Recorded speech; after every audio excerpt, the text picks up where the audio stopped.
Year ആശംസിച്ചുകൊള്ളുന്നു. ഈ ഗ്രൂപ്പിൽ വരാനും മദ്യാസക്തിയെ പറ്റിയുള്ള എൻ്റെ അനുഭവ സാക്ഷ്യം പറയുവാനും എല്ലാവരെയും ഇതിനെപ്പറ്റി സംസാരിക്കാനും കിട്ടിയ ഭാഗ്യത്തിനായി നന്ദി രേഖപ്പെടുത്തിക്കൊള്ളുന്നു. ഇതുപോലെ മീറ്റിംഗിൽ വരുന്നത് മൂലമാണ് ഈ ആസക്തിയിൽ നിന്നും ജീവിതത്തിൽ കഴിഞ്ഞ 15 വർഷമായിട്ട് ഈ ആസക്തിയിൽ നിന്ന് മാറി നിൽക്കാനായിട്ട് എനിക്ക് സാധിക്കുന്നത്. എൻ്റെ അനുഭവം പറഞ്ഞു കഴിഞ്ഞാൽ, ഞാൻ ഏതാണ്ട് ഒരു 24-25 വയസ്സുള്ളപ്പോൾ അമേരിക്ക വന്നതാണ്. വന്ന കാലത്തൊന്നും ഈ മദ്യപാനം പുകവലിക്കുമായിരുന്നു, സിഗരറ്റ് വലിക്കുണ്ടായിരുന്നു. മദ്യപാനം എനിക്കൊരു പ്രശ്നമേ അല്ലായിരുന്നു. ഞാൻ ഇതിനെപ്പറ്റി വലിയ പ്രശ്നമായിട്ട് കണ്ടിട്ടില്ല. നാട്ടിൽ വെച്ച് സ്കൂൾ കോളേജിലൊക്കെ പഠിക്കുമ്പോൾ കാണും, പലപ്പോഴും എങ്ങാനും ഉപയോഗിച്ച് കാണും. അതല്ലാതെ അതൊരു പ്രശ്നമായിട്ടോ പ്രയാസമായിട്ടല്ല എൻ്റെ ജീവിതത്തിൻ്റെ ആരംഭം. എന്നാൽ ഇവിടെ വന്ന് കല്യാണം കഴിച്ച് മക്കളും ഒക്കെ ഉണ്ടായി കുറച്ച് പ്രായമായി കഴിഞ്ഞപ്പോൾ ഞാൻ എൻ്റെ സ്വന്തമായ ബിസിനസ് ആരംഭിച്ചു കഴിഞ്ഞ് ആരംഭകാലത്തൊക്കെ കുഴപ്പമൊന്നുമില്ലായിരുന്നു. പക്ഷെങ്കിൽ കുറേ വർഷങ്ങൾ കഴിഞ്ഞപ്പോൾ ഈ ബിസിനസ്സിൻ്റെ ഒക്കെ ഭാഗമായി പലപ്പോഴും ഒക്കെ വൈകിട്ട് ഒരു കൂട്ടായ്മയ്ക്കും കൂട്ടുകെട്ടിനും വേണ്ടിയൊക്കെ ഒരു സാമൂഹ്യ എൻ്റർടൈൻമെൻറ്റിന് വേണ്ടി പലപ്പോഴും ഒക്കെ കൂട്ടുകാർ കൂടിയിരുന്ന് മദ്യപിക്കും. അപ്പോൾ അത് ഒന്നും വലിയ കുഴപ്പമായിട്ട് ആദ്യം കണ്ടില്ല. പക്ഷെങ്കിൽ അതിങ്ങനെ വർഷങ്ങൾ കഴിഞ്ഞപ്പോൾ അത് ജീവിതത്തിൽ ഒഴിച്ചുകൂടാൻ വയ്യാത്ത ഒരു സ്വഭാവമായിട്ട് മാറി. അപ്പോൾ വല്ലപ്പോഴും കുടിച്ചിരുന്നത് ദിവസവും കുടിക്കുന്ന രീതിയിലേക്ക് മാറി. പിന്നെ അത് ത്രൂ ഔട്ട് കുടിക്കുന്ന ഒരു രീതിയിലേക്ക് മാറി.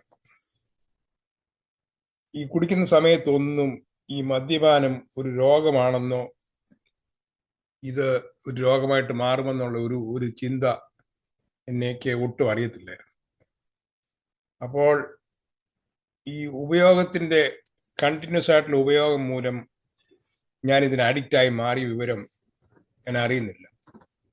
പക്ഷെ അങ്ങനെ ഇരിക്കുമ്പോൾ എന്നോട് പലരും ഉപദേശിച്ചു, നീ ഒരു രോഗാവസ്ഥയിലാണ്, അതുകൊണ്ടാണ് ഇതില്ലാതെ കഴിയാൻ പറ്റാത്തത്, അതുകൊണ്ട് എവിടെയെങ്കിലും ട്രീറ്റ്മെൻറ്റ് പോകണം. അതനുസരിച്ച് ഭാര്യയുടെയും സഹോദരങ്ങളുടെയും കൂട്ടുകാരുടെയും ഒക്കെ നിർബന്ധം മൂലം ഇവിടെ റീഹാബ് സെൻറ്ററിൽ പോയി. ഏതാണ്ട് 97-ലൊക്കെയാണ് ഈ സംഭവം. അങ്ങനെ നടക്കുമ്പോൾ ഒരു ട്രീറ്റ്മെൻറ്റ് സെൻറ്ററിൽ പോയി ഒരു കുറച്ച് ദിവസം കിടന്നു കഴിഞ്ഞപ്പോൾ തോന്നി ഇത് വേണ്ട, നിർത്താം എന്ന് വിചാരിച്ച് നിർത്തി. അങ്ങനെ ഒരു 2 വർഷം കഴിഞ്ഞ് കഴിഞ്ഞപ്പോൾ വീണ്ടും ഒരു ചിന്ത മനസ്സിൽ വന്നു, 2 വർഷം കുടിക്കാതിരുന്നില്ല, ഇനിയും കുടിച്ചാൽ കുഴപ്പം. ഇന്നും കണ്ട് ഞാനത് വീണ്ടും തുടങ്ങി. അത് കഴിഞ്ഞപ്പോൾ അത് അതിനേക്കാളും വേഴ്സായി. അത് കഴിഞ്ഞപ്പോൾ പിന്നെ ആശുപത്രിയിൽ പോയി, പിന്നെയും കുറച്ച് നാൾ ട്രീറ്റ്മെൻറ്റ് കുടിക്കാതിരുന്നു. അത് കഴിഞ്ഞപ്പം വീണ്ടും തുടങ്ങി. അപ്പോൾ ഇത് എത്ര സ്വഭാവം നമ്മൾ മാറിയിട്ടും കുറച്ച് നാളത്തേക്ക് മാറി നിൽക്കാനായിട്ട് തോന്നും. പിന്നെ എവിടെയെങ്കിലുമൊക്കെ വല്ല കല്യാണമോ പാർട്ടിയോ കൂട്ടുകാരോ ഒക്കെ കൂടുമ്പോൾ പിന്നെയും കുടിക്കാൻ തുടങ്ങും. കുടിക്കാൻ തുടങ്ങിക്കഴിഞ്ഞാൽ പിന്നെ നിർത്താനായിട്ട് പറ്റത്തില്ല. അങ്ങനെ ഇരുന്നപ്പോൾ ഞാൻ വിചാരിച്ചു, ഇപ്പം ഞാൻ മലയാളിയാണ്, എൻ്റെ അഹങ്കാരമായിരിക്കും എന്നൊക്കെ വിചാരിച്ച് ഞാൻ നമ്മുടെ സംസ്കാരത്തിൽ നിന്ന് മാറി നിൽക്കുന്നതുകൊണ്ടായിരിക്കും. അമേരിക്കയിലെ രീതികളൊക്കെ വേറെയാണ്, അതുകൊണ്ട് സായിപ്പിൻ്റെ ട്രീറ്റ്മെൻറ്റ് ശരിയാകത്തില്ല, നാട്ടിൽ പോയി നോക്കാമെന്ന് പറഞ്ഞ് നാട്ടിൽ കേരളത്തിൽ കോട്ടയത്തൊരു ട്രാഡ എന്ന് പറഞ്ഞൊരു റീഹാബ് സെൻ്റർ ഉണ്ട്. അവിടെ പോയി 1 മാസം താമസിച്ചു. അവിടുത്തെ ട്രീറ്റ്മെൻ്റ് ഒക്കെ കഴിഞ്ഞപ്പോൾ അത് നടത്തിയ എൻ്റെ ഡയറക്ടർ ഒരു ഡോക്ടർ ജോവാൻ ചുങ്കപ്പുര എന്ന് പറഞ്ഞ ഒരു ഡയറക്ടറാണ്, ഒരു ലേഡിയാണ്. ആ പുള്ളിക്കാരത്തി എന്നോട് പറഞ്ഞു, Thomas, you are very smart, നീ വളരെ മിടുക്കനല്ലേ, അതുകൊണ്ട് നീ ഇവിടെ എങ്ങാനും ചേർന്ന് ഇതിൻ്റെ കുറേ ക്ലാസ് എടുത്ത് പഠിച്ചിട്ട് തിരിച്ച് അമേരിക്കയിൽ ചെന്ന് ആരെങ്കിലുമൊക്കെ ഉപദേശിക്കാൻ പറ്റുമല്ലോ, നീ മിടുക്കനാന്നൊക്കെ പറഞ്ഞ് പുള്ളിക്കാരത്തി എന്നെ വളരെയധികം പ്രോത്സാഹിപ്പിച്ച് ഞാൻ ഒരു 3-4 മാസം അവിടെ നിന്ന് കുറേ കൗൺസിലിംഗ് കോഴ്സസൊക്കെ ക്രാഷ് കോഴ്സ് പോലെ എടുത്തു. അപ്പോൾ അങ്ങനെ കുറച്ച് നാൾ എടുത്തു കഴിഞ്ഞപ്പം എനിക്ക് അവിടെ അധികം നാൾ നിൽക്കാനൊക്കത്തില്ല. ഇവിടെ ഭാര്യയും മക്കളും ഉണ്ട്. തന്നെയല്ല, അവിടുത്തെ ലൈസൻസ് ഒന്നും ഇവിടെ അമേരിക്കയിൽ വാലിഡല്ല. അതുകൊണ്ട് ഇവിടെ വന്ന് പിന്നെ ഇവിടുത്തെ ഡിഗ്രി എടുത്ത് പഠിച്ചാൽ മാത്രമേ ഇവിടെ ആ രീതിയിൽ ജോലി ചെയ്യാനൊക്കത്തുള്ളൂ. പക്ഷെ ഞാൻ ബിസിനസ്സിലായതുകൊണ്ട് എനിക്ക് ജോലിക്ക് പോകണമെന്നുള്ള താല്പര്യവും ഇല്ല. പിന്നെ ഇവിടെ വന്ന് പഠിച്ച് ലൈസൻസ് എടുക്കാനുള്ള സമയവും ഇല്ല. അതുകൊണ്ട് അവിടുന്ന് പഠിച്ച് അതും കഴിഞ്ഞ് ഇങ്ങ് പോരുന്നു. ഇവിടെ ഒരു 2 വർഷം അത് കഴിഞ്ഞ് ഞാൻ കുടിക്കാതിരുന്നത് ഒരു 2007 കാലഘട്ടത്തിലാണ് ഈ സംഭവം. 2 വർഷം കുടിക്കാതിരുന്ന് കഴിഞ്ഞതിന് ശേഷം ഏതോ ജീവിതത്തിൽ ഇങ്ങനെ ഒരു വല്ല ഒരു വാറാത്തൊരു പ്രശ്നം ഉണ്ടായി കഴിഞ്ഞപ്പോൾ ഞാൻ വീണ്ടും ഈ മദ്യത്തിൽ തിരിച്ചുപോയി കഴിഞ്ഞപ്പോൾ ഈ പഠിച്ചതും പഠിപ്പിച്ചതും എല്ലാം വെറുതെയായി. എന്ത് കാരണവശാലും ശരി, എത്ര പഠിച്ചാലും ശരി, എത്ര അനുഭവിച്ചാലും ശരി, വീണ്ടും വീണ്ടും ഈ ആസക്തിയിലേക്ക് നമ്മൾ തിരിച്ചു വന്നു കഴിഞ്ഞാൽ, തുടങ്ങിക്കഴിഞ്ഞാൽ പിന്നെ നിർത്താൻ ഒക്കുകയില്ല. അതെനിക്ക് മനസ്സിലായി. അതുകൊണ്ട് ഇനി എന്താണ് ഇതിന് മാർഗം, മുമ്പോട്ട് പോകാനായിട്ട് ഒരു മാർഗവും ഇല്ല. അപ്പോഴത്തേക്ക് എൻ്റെ ആരോഗ്യം ക്ഷീണിച്ചു, വിശപ്പില്ല, ഭക്ഷണം കഴിപ്പില്ല. പിന്നെ എനിക്കറിയാം എനിക്ക് തന്നെ ഏതൊക്കെയോ പ്രോബ്ലം ഉണ്ടെന്ന്. പക്ഷെങ്കിൽ മക്കളുടെയും ഭാര്യയുടെയും എല്ലാം നിർബന്ധം കൊണ്ട് ഒരു ദിവസം ഞാൻ തീരുമാനിച്ചു, ഇത് പൂർണ്ണമായിട്ട് നിർത്തിയാൽ മാത്രമേ ഞാൻ ജീവിച്ചിരിക്കത്തുള്ളൂ, അല്ലെങ്കിൽ ഇതെന്നെ കൊണ്ട് പോവൂ എന്നുള്ളൊരു ശാരീരിക സ്ഥിതിയിൽ ഞാൻ എത്തിച്ചേർന്നു. അങ്ങനെ തീരുമാനിച്ചുകൊണ്ട് ഞാൻ പൂർണ്ണമായിട്ട് 2011 കാലയളവിൽ ഒരു ദിവസം പൂർണ്ണമായിട്ട് നിർബന്ധമായിട്ട് ഇനി ഞാൻ മേലാ കുടിക്കത്തില്ല എന്നുള്ളത് രീതിയിൽ ദൈവത്തിന്റെ സന്നിധിയിൽ എന്നെ തന്നെ സമർപ്പിച്ച് ഞാൻ ഒരു തീരുമാനമെടുത്തു. കാരണം എത്ര ട്രീറ്റ്മെന്റ് പോയിട്ട് മാറുന്നില്ല. പക്ഷെ നമ്മുടെ ഈ 12 സ്റ്റെപ്പിൽ പറയുന്നത് പോലെ ഫസ്റ്റ് സറണ്ടർ ഫുള്ളി എന്നുള്ളതായ ആ ഒരു ആപ്തവാക്യം എൻ്റെ ജീവിതത്തിൽ നല്ല ബോധ്യമായിട്ട് വന്നു. അങ്ങനെ ഒരു ബോധ്യം വന്നതുകൊണ്ട് പൂർണ്ണമായിട്ടും നിർത്തുക എന്ന് തീരുമാനിച്ച് ഞാൻ ദൈവത്തിൽ പൂർണ്ണമായിട്ട് സമർപ്പിച്ചു.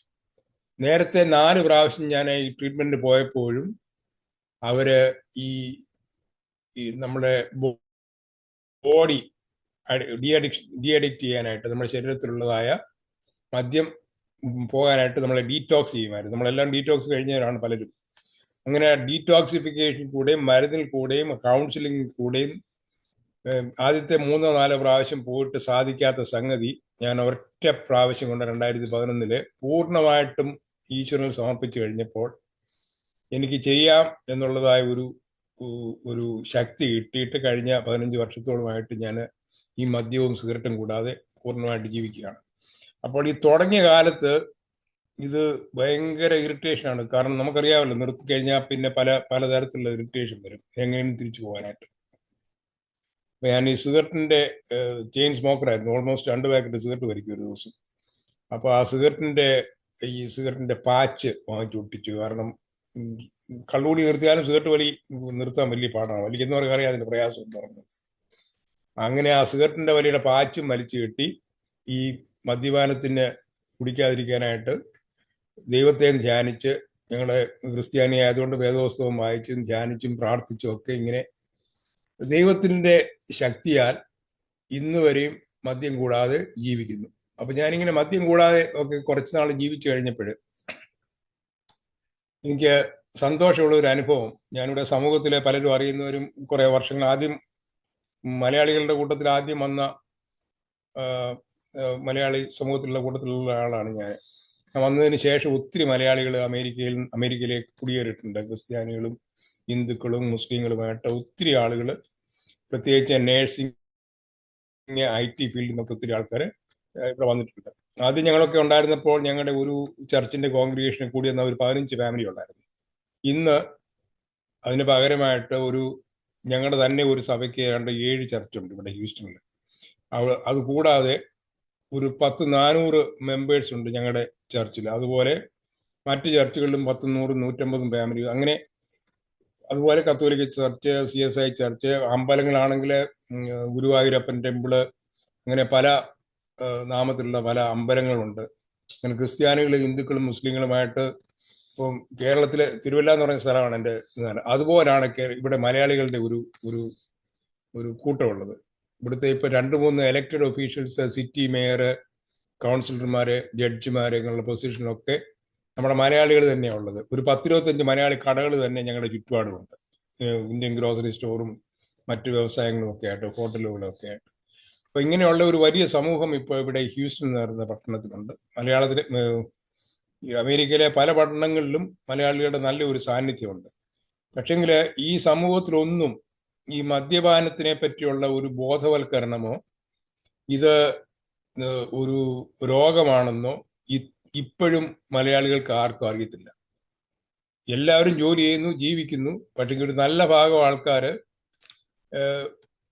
ഒക്കെ മദ്യപിക്കുന്നവരാണ്. എന്നാൽ അവരെല്ലാവരും അവരുടെ ജോലി നോക്കി വീടും നോക്കി കാര്യങ്ങളൊക്കെ ഭംഗിയായിട്ട് പോകുന്നുണ്ട്. എന്നാൽ വളരെ ഒരു ന്യൂന ശതമാനം ആൾക്കാർ ഇതിനടിമപ്പെട്ട് ജീവിതത്തിൽ പലതരത്തിലുള്ളതായ നഷ്ടങ്ങളും നാശങ്ങളും ഒക്കെ വന്ന് സംഭവിച്ചുകൊണ്ടിരിക്കുകയാണ്. അപ്പൊ അങ്ങനെ ഇരിക്കുമ്പോൾ ഞങ്ങളുടെ പള്ളിയിലെ എന്നെ സ്നേഹിക്കുന്ന ഞങ്ങളുടെ അച്ഛൻ എന്നോട് പറഞ്ഞു, നിന്റെ സ്വഭാവം കൊണ്ടും നിന്നെ എല്ലാവരും അറിയാവുന്നത് കൊണ്ടും നീ മിടുക്കനായതുകൊണ്ടും, ഞാൻ മിടുക്കൻ എന്ന് പറയും ഞാൻ തന്നെ എന്നെ പുകഴ്ത്തി പറയുന്നതല്ല, ആൾക്കാർക്ക് എന്നെയൊക്കെ അറിയാവുന്നത് കൊണ്ടും നീ നിന്റെ ജീവിതത്തിന്റെ സാക്ഷ്യം കൊണ്ട് വേറെ ആരെങ്കിലുമൊക്കെ ഇത്രയും പ്രായമൊക്കെ ആയില്ലോ, ആരെങ്കിലുമൊക്കെ ഉപദേശിച്ചു കഴിഞ്ഞാൽ ചിലപ്പം ആരെങ്കിലുമൊക്കെ സഹായിക്കാൻ പറ്റും എന്ന് പറഞ്ഞതനുസരിച്ച് ഞാൻ എൻ്റെ സമൂഹത്തിൽ തന്നെയുള്ള ആൾക്കാരോട്, അപ്പം പറയുമ്പോൾ മിക്കവാറൊക്കെ എൻ്റെ മക്കളുടെ പ്രായം വരുന്നുള്ളവർക്കൊക്കെ, അപ്പം വളരെ കാര്യമായിട്ട് പേഴ്സണലായിട്ട് ഞാൻ അവരോട് ചെന്ന് എൻ്റെ അനുഭവം പറഞ്ഞു, കുഞ്ഞെ ഞാൻ ഇങ്ങനെ പല പ്രാവശ്യം നിർത്തുകയും വീഴുകയും ഒക്കെ ചെയ്തതാണ്, എന്നെ കൊണ്ട് ഇത് പറ്റിയത് ഇങ്ങനെ ഒരു ടോട്ടൽ സറണ്ടറിന് വേണ്ടി ചെയ്യാനായിട്ട് ചെയ്താൽ മാത്രമേ സാധിക്കുകയുള്ളൂ. അതുകൊണ്ട് ആദ്യം നമുക്ക് എവിടെയെങ്കിലും പോയി ട്രീറ്റ്മെന്റ് എടുത്ത് ഡീറ്റോക്സ് ചെയ്ത് കഴിഞ്ഞാൽ എന്തെങ്കിലും കൗൺസിലിങ്ങിന്റെ ഉപദേശമൊക്കെ ചെന്ന് പറഞ്ഞു കഴിഞ്ഞാൽ നമ്മുടെ തലയ്ക്കകത്തോട്ട് ഇത് മനസ്സിലാകാനായിട്ട് സാധിക്കുകയുള്ളൂ. അങ്ങനെ ഈ ഡീറ്റോക്സിഫിക്കേഷന് ആദ്യം ഇവരെ കൊണ്ടുപോയി കൗൺസിലിംഗും ഒക്കെ നടത്തി, അങ്ങനെ അത് കഴിഞ്ഞിട്ട് ഇത് ഇറങ്ങുന്ന ഉടനെ ഞാൻ പറയും നമുക്കിത് നമ്മളെ കൊണ്ട് തന്നെ സാധിക്കുകയില്ല, അതുകൊണ്ട് നമുക്ക് നേരെ AA മീറ്റിങ്ങിന് പോകാമെന്ന് പറഞ്ഞ് ഇവരെയും കൊണ്ട് പതിവായിട്ട് ഞാൻ AA മീറ്റിങ്ങിന് കൊണ്ടുപോയി. അങ്ങനെ പലരെയും ഞങ്ങളുടെ സമൂഹത്തിൽ ഈ ചെറുപ്പക്കാരായ കുടുംബങ്ങളിൽ കൂടെ താമസിക്കുന്നവരെ, എന്ന് പറഞ്ഞാൽ ഹസ്ബൻഡ് ആൻഡ് വൈഫായിട്ട് താമസിക്കുന്നവരെല്ലാം ഭർത്താക്കന്മാരെ ഇങ്ങനെ ഈ മീറ്റിങ്ങിന് കൊണ്ടുപോവുകയും, അപ്പോൾ കഴിഞ്ഞ ഒരു 4-5 വർഷമായിട്ട് ഈ പിള്ളേരെ കുടിക്കാതൊക്കെ ഇരുന്ന് അവരുടെ കുടുംബത്തിലെ സന്തോഷമൊക്കെ കണ്ടുകൊണ്ട് ഇത് വളരെ ഭംഗിയായിട്ട് മുമ്പോട്ട് പോകുന്നുണ്ട്. അതിനേക്കാൾ ഒരു കാര്യം വളരെ സന്തോഷമായിട്ട് എനിക്ക് പറയാനുള്ളത്, എനിക്ക് 3 ആൺമക്കളാണ് ഉള്ളത്. എൻ്റെ ഒരു ഇളയ മകന് എൻ്റെ സ്വഭാവം കണ്ടുകൊണ്ട് ഡാഡി കുടിക്കുന്നതാണെന്നാ എനിക്കും കുടിക്കാമല്ലോ എന്നും കണ്ട ഈ ചെറുക്കനും കുടിക്കാൻ തുടങ്ങി. അപ്പം കുടിക്കാൻ തുടങ്ങി കഴിഞ്ഞപ്പോൾ ഞാൻ കുളിക്കുന്നതിനത്രയും അവൻ കുടിക്കും. അതുപോലെ അങ്ങനത്തെ ഒരു മദ്യം അവൻ ഉപയോഗിച്ചുകൊണ്ട്, മദ്യവും ബിയറും ഒക്കെ അവൻ അടിക്കുന്നത്. അവനോട് ഞാൻ പറഞ്ഞു, എന്ത് പറഞ്ഞാലും ശരി, ഞാൻ നിർത്തിക്കോളാം, ഡാഡി കുടിച്ചിട്ട് കാലത്ത് ഡാഡി എന്നോടൊന്നും പറഞ്ഞിട്ടില്ല, അതുകൊണ്ട് എനിക്കും കുടിക്കാം. അങ്ങനെ പിള്ളേരൊരു മറുതലിക്കുന്ന ഒരു സ്വഭാവമായിരുന്നു. പക്ഷെങ്കിൽ അവനും ഇത് നിർത്താൻ വയ്യാത്ത ഒരു പരുവായപ്പോൾ ഞാൻ പറഞ്ഞു, ഞാൻ നിർത്തിയത് ആശുപത്രി പോയാൽ നിർത്തിയത്, നീ ആശുപത്രി പോയി തന്നെത്താനെ നോക്കെന്ന് പറഞ്ഞു അഡ്മിറ്റ് ചെയ്തു.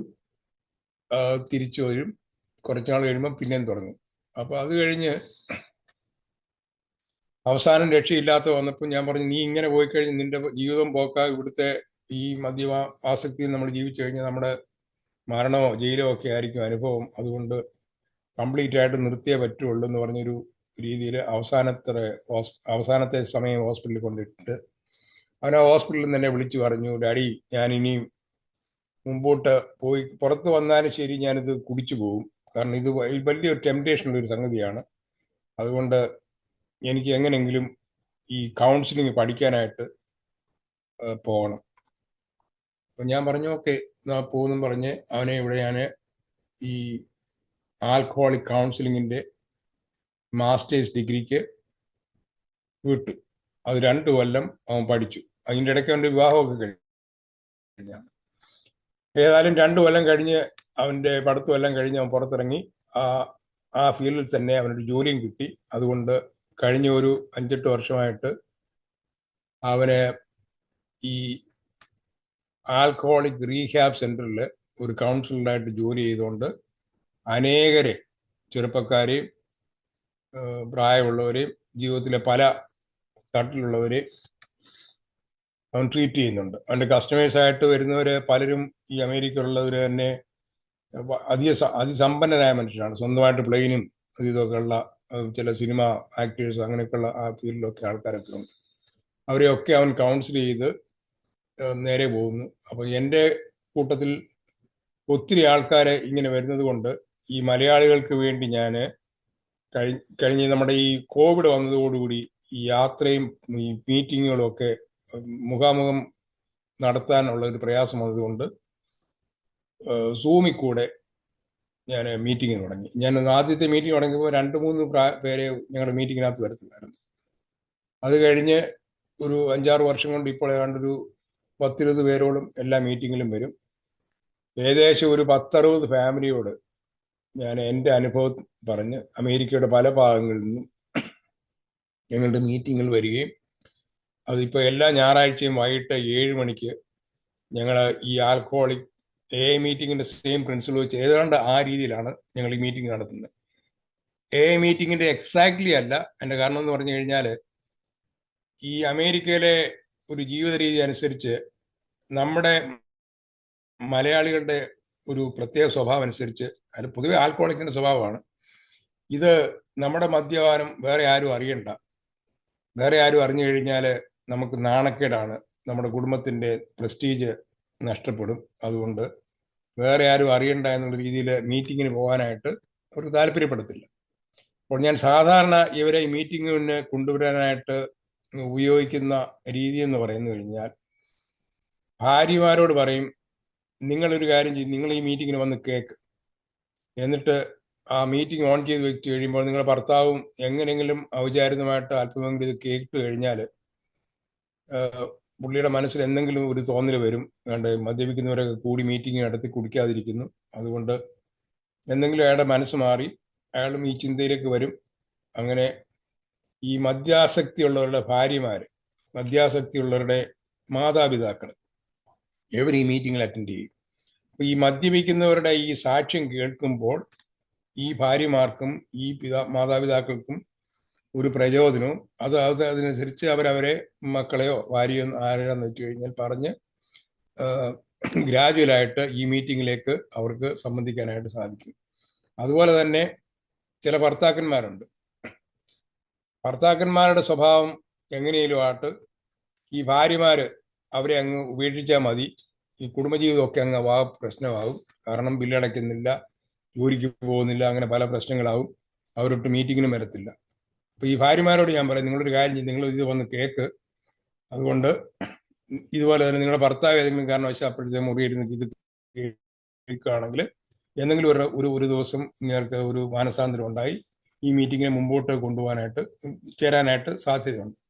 അങ്ങനെ ഒരു രീതിയിൽ ഞാൻ മീറ്റിംഗ് നടത്തുന്നതുകൊണ്ട് മിക്കവാറും ഈ മദ്യാസക്തിയിൽ ജീവിക്കുന്നവരുടെ ഭാര്യമാരോ ഭർത്താക്കന്മാരോ മാതാപിതാക്കളോ ഈ മീറ്റിംഗിൽ വന്ന് ചേർന്ന് ഈ അവർക്ക് തന്നെ ഒരു മനസ്സിനും സമാധാനവും സന്തോഷവും കിട്ടും. അവർക്കൊക്കെ കൂടി നിർത്താൻ സാധിക്കുന്നുണ്ട്, അപ്പം എൻ്റെ ഭർത്താവിന് ഒരു ദിവസമെങ്കിലും നിർത്താനായിട്ട് സാധിക്കും എന്നൊക്കെ പറഞ്ഞ് ഈ മീറ്റിങ്ങുകൾക്ക് അവർ വരാറുണ്ട്. അപ്പോൾ പൊതുവെ ഞാൻ പറഞ്ഞത്, ഞങ്ങളുടെ മീറ്റിങ്ങുകളിൽ എയുടെ പ്രിൻസിപ്പിൾ വെച്ചാണ് പോകുന്നതെങ്കിൽ തന്നെയും ഓപ്പൺ മീറ്റിംഗ് ആയിട്ട് ഈ താല്പര്യമുള്ളവർ പേരൻസിനോ ഇമ്മീഡിയറ്റ് ഫാമിലിക്കോ ഇതിൽ വന്ന് സംബന്ധിക്കും.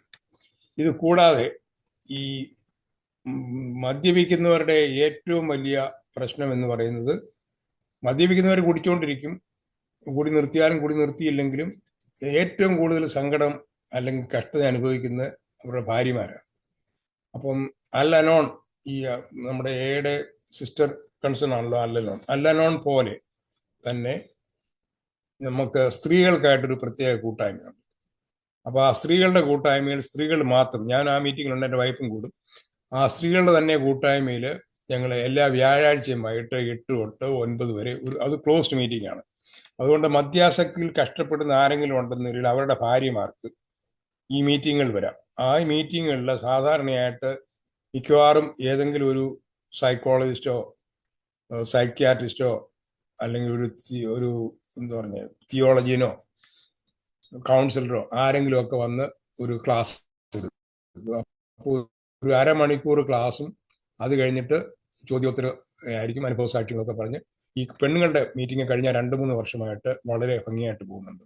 അപ്പോൾ ഈ 2 മീറ്റിങ്ങിലും നടത്താൻ വേണ്ടി എൻ്റെ കൂടെ തന്നെ കഴിഞ്ഞ ദിവസം ഒരു ഡോക്ടർ സജീമത്തായി, അദ്ദേഹം ഇവിടെ IT ഫീൽഡിൽ ജോലി ചെയ്യുന്നവരിലും ശരി, അദ്ദേഹത്തിൻ്റെ കഴിവും അറിവും എല്ലാം ഈ ആൽക്കഹോളിക് അനോണിമസ് പ്രസ്ഥാനത്തിന് വേണ്ടി ചെലവഴിക്കാനും ആർക്കെങ്കിലുമൊക്കെ കൗൺസിലിംഗ് വേണമെങ്കിൽ ഫ്രീ ആയിട്ട് കൊടുക്കാനും പുള്ളിക്കാരൻ തയ്യാറാണ്. അതുപോലെ തന്നെ നാട്ടിൽ അനേക വർഷങ്ങളിൽ മർത്തോമാ സഭയുടെ ഡി അഡിക്ഷൻ സെൻ്ററുകളിൽ ജോലി ചെയ്തുകൊണ്ടിരുന്ന ഒരു അലക്സാണ്ടർ എന്ന് പറഞ്ഞ ഒരു മനുഷ്യൻ നാട്ടിൽ നിന്ന് ട്രാൻസ്ഫറായി ഇമിഗ്രേഷൻ കിട്ടി അമേരിക്ക വന്ന് താമസമായിട്ട് കുറേ വർഷങ്ങളായിട്ടുണ്ട്. അദ്ദേഹത്തിൻ്റെ സേവനം, അദ്ദേഹം നല്ലൊരു കൗൺസിലറാണ്. അപ്പോൾ നമ്മുടെ കുടുംബങ്ങളിൽ പ്രശ്നം ഉണ്ടായി കഴിഞ്ഞാൽ, വ്യക്തികൾക്ക് പ്രശ്നം ഉണ്ടായി കഴിഞ്ഞാൽ, ആൽക്കഹോളിക് കുടുംബങ്ങളിൽ പ്രശ്നം ഉണ്ടായി കഴിഞ്ഞാൽ ഞാൻ അദ്ദേഹത്തെയും കൂടെ കൂട്ടി ഓരോ വീടുകളിലും പോയി ഇവരോട് സംസാരിക്കുകയും അനേകരോട് ഇതിൽ നിന്ന് മാറി നിൽക്കേണ്ടതായ ഒരു നെസസിറ്റി, അത്യാവശ്യത്തെപ്പറ്റി ബോധവൽക്കരിക്കുകയും ചെയ്ത് അനേക കുടുംബങ്ങളിലും വ്യക്തികളിലും നല്ലൊരു ഇൻഫ്ലുവൻസ് ചെയ്ത് വളരെ ഭംഗിയായിട്ട് ഇപ്പോൾ ഇത് പോകുന്നുണ്ട്. കഴിഞ്ഞ ഒരു 5-6 വർഷമായിട്ട് ഇത് ചെയ്യുന്നുണ്ട് ഇങ്ങനെ ഈ മീറ്റിങ്ങുകൾ. ഇപ്പോൾ കുറഞ്ഞത് ഒരു 10-65 ഫാമിലിയോടും എൻ്റെ ഈ ഫെലോഷിപ്പിലുണ്ട്. എല്ലാവരും എന്നെ പേഴ്സണലായിട്ട് അറിയാം. എൻ്റെ പ്രായം കൂടെ ബഹുമാനിച്ചുകൊണ്ട് പലരും എന്നോട് ഇത് ഓപ്പണായിട്ട് അവരുടെ ജീവിതത്തിലെ പ്രശ്നങ്ങൾ പറയും. പ്രത്യേകിച്ച് പെണ്ണുങ്ങളാണെങ്കിലും ഒരു പ്രായമുള്ള ഒരു മനുഷ്യന് സ്ഥിതിക്ക് അവരുടെ പല കാര്യങ്ങളും അവരൊക്കെ എന്നോട് ഓപ്പണായിട്ട് പറയുകയും ഈ മദ്യം കൊണ്ടുള്ള അവരുടെ ഭാവിയിൽ നടക്കുന്നതായ കഷ്ടതകൾ, അവരനുഭവിക്കുന്നതായ പ്രയാസങ്ങളൊക്കെ ഷെയർ ചെയ്ത് അവർക്ക് ഒരു ആശ്വാസം കൊടുത്ത് വളരെ ഭംഗിയായിട്ട് മുമ്പോട്ട് പോകുന്നുണ്ട്. അതുപോലെ തന്നെ ഈ സമൂഹത്തിൽ ഇവിടെ മലയാളി കമ്മ്യൂണിറ്റിയിൽ മൊത്തം ഇപ്പോൾ നമ്മുടെ വാട്സപ്പ് ഗ്രൂപ്പും ലോക്കൽ ന്യൂസ് പേപ്പറും ഒക്കെ ഉള്ളതുകൊണ്ട് ഞാൻ ഇടയ്ക്ക് ഇതിനകത്ത് ആർട്ടിക്കിൾ എഴുതും. പിന്നെ ചില ഇൻ്റർവ്യൂ ഒക്കെ പബ്ലിഷ് ചെയ്യും. അങ്ങനെ ഇതിനെപ്പറ്റി ഒരു നല്ലൊരു അവയർനെസ് ഈ ഹ്യൂസ്റ്റണിൽ ഏകദേശം 10,000 മലയാളികൾ താമസിക്കുന്ന ഈ ഏരിയയിലുണ്ട്. അതുകൂടാതെ അമേരിക്കയുടെ പല പട്ടണങ്ങളിലും ഉള്ള ആൾക്കാർ ഇതിൻ്റെ മെമ്പേഴ്സാണ്. അവരും ഇങ്ങനെ പറഞ്ഞും കേട്ടുമൊക്കെ അവിടുന്ന് ഇവിടുന്നൊക്കെ ആൾക്കാർ എന്നെ വിളിക്കുകയും ഞങ്ങളുടെ ഗ്രൂപ്പിൽ വരികയും ജോയിൻ ചെയ്യുകയും ചെയ്യുന്നുണ്ട്. ഇങ്ങനെ കഴിഞ്ഞ ഒരു 10-15 വർഷമായിട്ട് മദ്യപാനമോ പുകവലിയോ ഇല്ലാതെ ഇരിക്കുന്നത് കൊണ്ട് ആദ്യമായിട്ട് എനിക്ക് ഏറ്റവും നന്ദി പറയാനുള്ളത് ദൈവത്തോടാണ്. കാരണം ഞാൻ ഇന്നും ജീവനോടെ ഇരിക്കുന്നു. അല്ലെന്ന് ഒരിക്കലും ഒരു 15-12 വർഷത്തിന് മുമ്പ് ഞാൻ ഈ ഭൂമിയിൽ നിന്ന് മാറ്റപ്പെട്ടു പോയത്. അതുപോലെ തന്നെ ഏതാണ്ട് 2013 എനിക്കൊരു ഓപ്പൺ ഹാർട്ട്, എൻ്റെ മൊത്തം ബ്ലോക്കായി പോയി. അതുകൊണ്ട് ഒരു ഓപ്പൺ ഹാർട്ട് സർജറി കഴിഞ്ഞ അന്നൊരു 6 ബ്ലോക്കോ മറ്റുമായിരുന്നു. അപ്പം ആ സർജറി എല്ലാം വളരെ വിജയമായിട്ട് പൂർത്തിയാക്കാൻ സാധിച്ചു. ഇന്നും ജീവനോടെ ഇരിക്കുന്നു. അതുകൊണ്ട് മദ്യാസക്തി നിർത്തിയത് കൊണ്ട് എനിക്ക് കിട്ടിയത് ആ ലാഭം എന്ന് പറയുന്നത് ഞാനിന്ന് ജീവനോടെ ഇരിക്കുന്നു. രണ്ടാമത് എൻ്റെ കുടുംബം പൂർണ്ണമായി സന്തോഷിക്കുന്നു. എൻ്റെ മകൻ ഒരു ആൽക്കഹോളിക് അഡിക്റ്റിൻ്റെ സ്വഭാവത്തിൽ നിന്ന് മാറിയിട്ട് അനേക ആൽക്കഹോളിക്കുകളെ രക്ഷയുടെ അല്ലെങ്കിൽ ആൽക്കഹോളിക് ഇല്ലാത്ത ഒരു ജീവിതത്തിലേക്ക് നയിക്കാനായിട്ട് അവനെ കൊണ്ട് സാധിക്കുന്നു. അവൻ്റെ ജീവിതം അവനും തിരിച്ചു കിട്ടി. അവൻ്റെ കുടുംബജീവിതം സന്തോഷം, അവൻ്റെ ഭാര്യയ്ക്കും മകൾക്കും സന്തോഷം, ഞങ്ങൾക്കും സന്തോഷം. അതുകൊണ്ട് മദ്യം നിർത്തിക്കഴിഞ്ഞാൽ നമ്മുടെ ആരോഗ്യവും സമ്പത്തും ധനവും സന്തോഷവും ആയുസ്സും നമുക്ക് തിരിച്ചു കിട്ടും. അതാണ് എൻ്റെ ജീവിതത്തിൻ്റെ അനുഭവം. അത് ഏറ്റവും എനിക്ക് നിങ്ങളുടെ ഈ ഗ്രൂപ്പിൽ പറയാനുള്ളത്, മദ്യാസക്തി ഒരു രോഗമാണ് എന്നുള്ളത് നമ്മൾ മനസ്സിലാക്കിയിരിക്കണം. Once an alcoholic always an alcoholic. ഒരിക്കൽ ആൽക്കഹോളിക് ആയി കഴിഞ്ഞാൽ നമുക്കത് മാറ്റാനൊക്കത്തില്ല. നമ്മൾ ജീവപര്യന്തം ഒരു രോഗിയാണ്. അതിനെ ഏക മാർഗം ഈ കൂട്ടായ്മയിൽ കൂടെ മാത്രമേ ഉള്ളൂ നമുക്ക് മാറി നിൽക്കാനായിട്ട് സാധിക്കുന്നത്. കൂട്ടായ്മ ഇല്ല എന്നൊരിക്കൽ ഒരാഴ്ചയോ 2 ആഴ്ചയോ 1 മാസമോ 1 വർഷമോ ഒക്കെ കഴിയുമ്പോൾ ഏത് സമയത്ത് വേണമെങ്കിലും നമുക്ക് ഈ ആസക്തിയിലേക്ക് തിരിച്ചു പോകാം. ഒന്ന് തൊട്ടാൽ മതി നമ്മൾ വീണു പോകും. കഴിഞ്ഞ ദിവസം നാട്ടിൽ നിന്ന് ഒരു അച്ഛനാന്ന് തോന്നുന്നു ഞങ്ങളുടെയൊക്കെ മീറ്റിങ്ങിൽ പറഞ്ഞത്. അദ്ദേഹം കൂത്താട്ടുകുളത്ത് ഒരു റീഹാബ് സെൻ്റർ നടത്തുന്നതാണ്. ഡോക്ടറേറ്റ് ഒക്കെ ഉള്ള ഒരു അച്ഛനാണ്. പുള്ളി എൻ്റെ ഡയറക്ടറാണ്. പുള്ളി പറഞ്ഞ ഒരു അനുഭവം ഞാൻ ഈ സമയത്ത് നിങ്ങളുടെ അറിവിലേക്ക് പറയുകയാണ്. ഒരു മനുഷ്യൻ നാട്ടിലുള്ള ആൾ മദ്യപിച്ച് ചെറുപ്പകാലത്ത് 25-30 വയസ്സുള്ള കാലത്തിലാണ് പുള്ളിക്കാരൻ മദ്യപിച്ചുകൊണ്ടിരുന്നത്. അപ്പോൾ ആ മദ്യാസക്തി കൂടുതലായി ഡോക്ടറെ അടുത്ത് നിന്ന് കണ്ടപ്പോൾ ഡോക്ടർ പറഞ്ഞു, നിങ്ങൾ ഇങ്ങനെ മദ്യപിച്ചു കഴിഞ്ഞാൽ നിങ്ങൾ മരിച്ചു പോകും, നിങ്ങൾക്ക് കുടുംബവും കാര്യങ്ങളും ഒക്കെ ഇല്ല, നിങ്ങളുടെ ഒരു കൊച്ചു വളർന്നു വരുന്നില്ലയോ, അതുകൊണ്ട് നിങ്ങളിത് നിർത്തിയാലേ നിങ്ങളുടെ കുടുംബത്തിന് സന്തോഷമാവുള്ളൂ, നിർത്തണം എന്ന് പറഞ്ഞു. ആ മനുഷ്യൻ ഈ ഡോക്ടർ വാക്ക് കേട്ടുകൊണ്ട് ആ മദ്യപാനം നിർത്തി. അദ്ദേഹം ഈ കൊച്ചിന്റെ കല്യാണ ദിവസം വരെ മദ്യപിച്ചില്ല. ഏതാണ്ട് 20-25 വർഷത്തോളം കുടിക്കാതെ ഇരുന്നിട്ട് ഈ കൊച്ചിന്റെ കല്യാണം കഴിഞ്ഞതിന്റെ അന്ന് രാത്രിയിൽ പുള്ളി എന്റെ ചുമതലയെല്ലാം തീർന്നില്ല, ഒന്ന് ആസ്വദിച്ച് സെലിബ്രേറ്റ് ചെയ്യാമെന്ന് പറഞ്ഞ് പുള്ളിക്കാരൻ പോയി മദ്യം വാങ്ങിച്ച് അന്ന് കുടിച്ചതിന് ശേഷം പുള്ളി പിന്നെ കണ്ണു തുറന്നിട്ടില്ല. കാരണം അന്നിരുന്നങ്ങ് കുടിച്ചങ്ങ് ഔട്ടായി. അത് പിന്നെ പുള്ളിയുടെ മരണത്തിലാണ് കലാശിക്കുന്നത്. കാരണം 20-25 വർഷത്തോളം കുടിക്കാതിരുന്നതിന് ശേഷം ആ അവസാന ദിവസം മോടെ കല്യാണം കഴിഞ്ഞതുകൊണ്ട് സന്തോഷിച്ച് എൻ്റെ ചുമതലയെല്ലാം മാറിയല്ലോ എന്നാ കുടിച്ചേക്കാമെന്ന് പറഞ്ഞ് കുടിച്ച് അമിതമായിട്ട് കുടിച്ച് ആയുസ് അന്ന് തീർന്നു.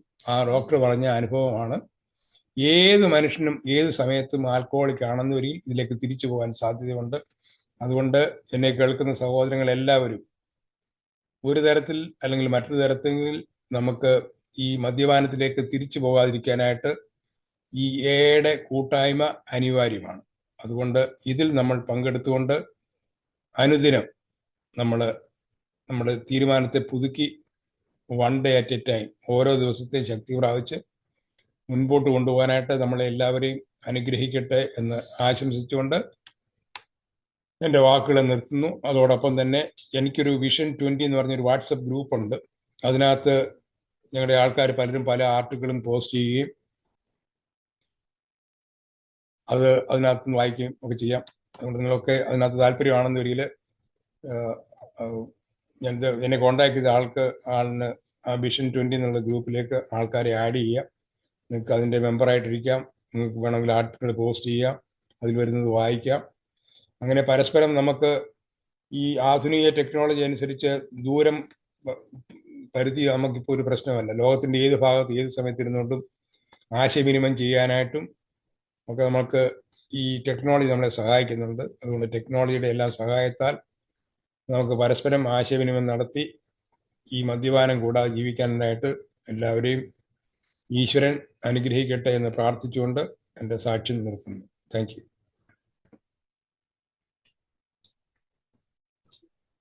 Thank you Thomas sir. Thank you. അങ്ങയുടെ ജീവിതാനുഭവം പങ്കുവച്ചത് വളരെയേറെ നന്ദിയുണ്ട്.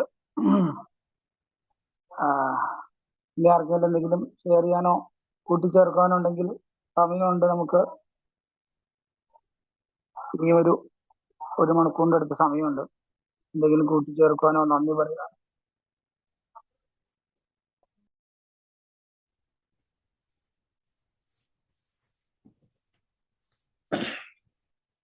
ആർക്കെങ്കിലും എന്തെങ്കിലും സംശയം ഉണ്ടെങ്കിൽ അൺമ്യൂട്ട് ചെയ്ത് ചോദിക്കാം. എൻ്റെ അനുഭവം വെച്ച് പറയാവുന്നതൊക്കെ ഞാൻ പറഞ്ഞു തരാം. പിന്നെ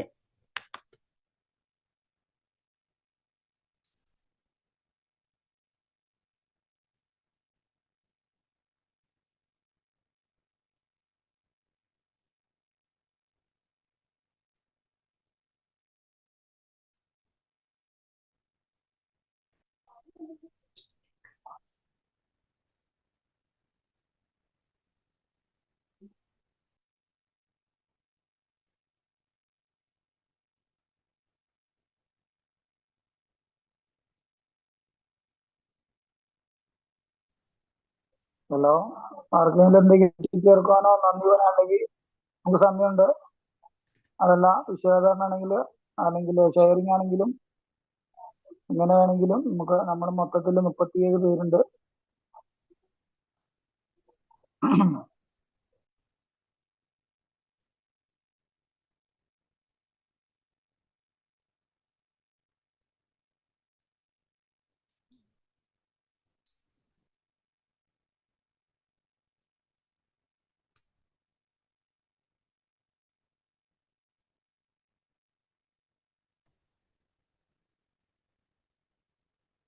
സുഹൃത്തുക്കളെ, ഞാനൊരു മദ്യാസക്തനാണ്.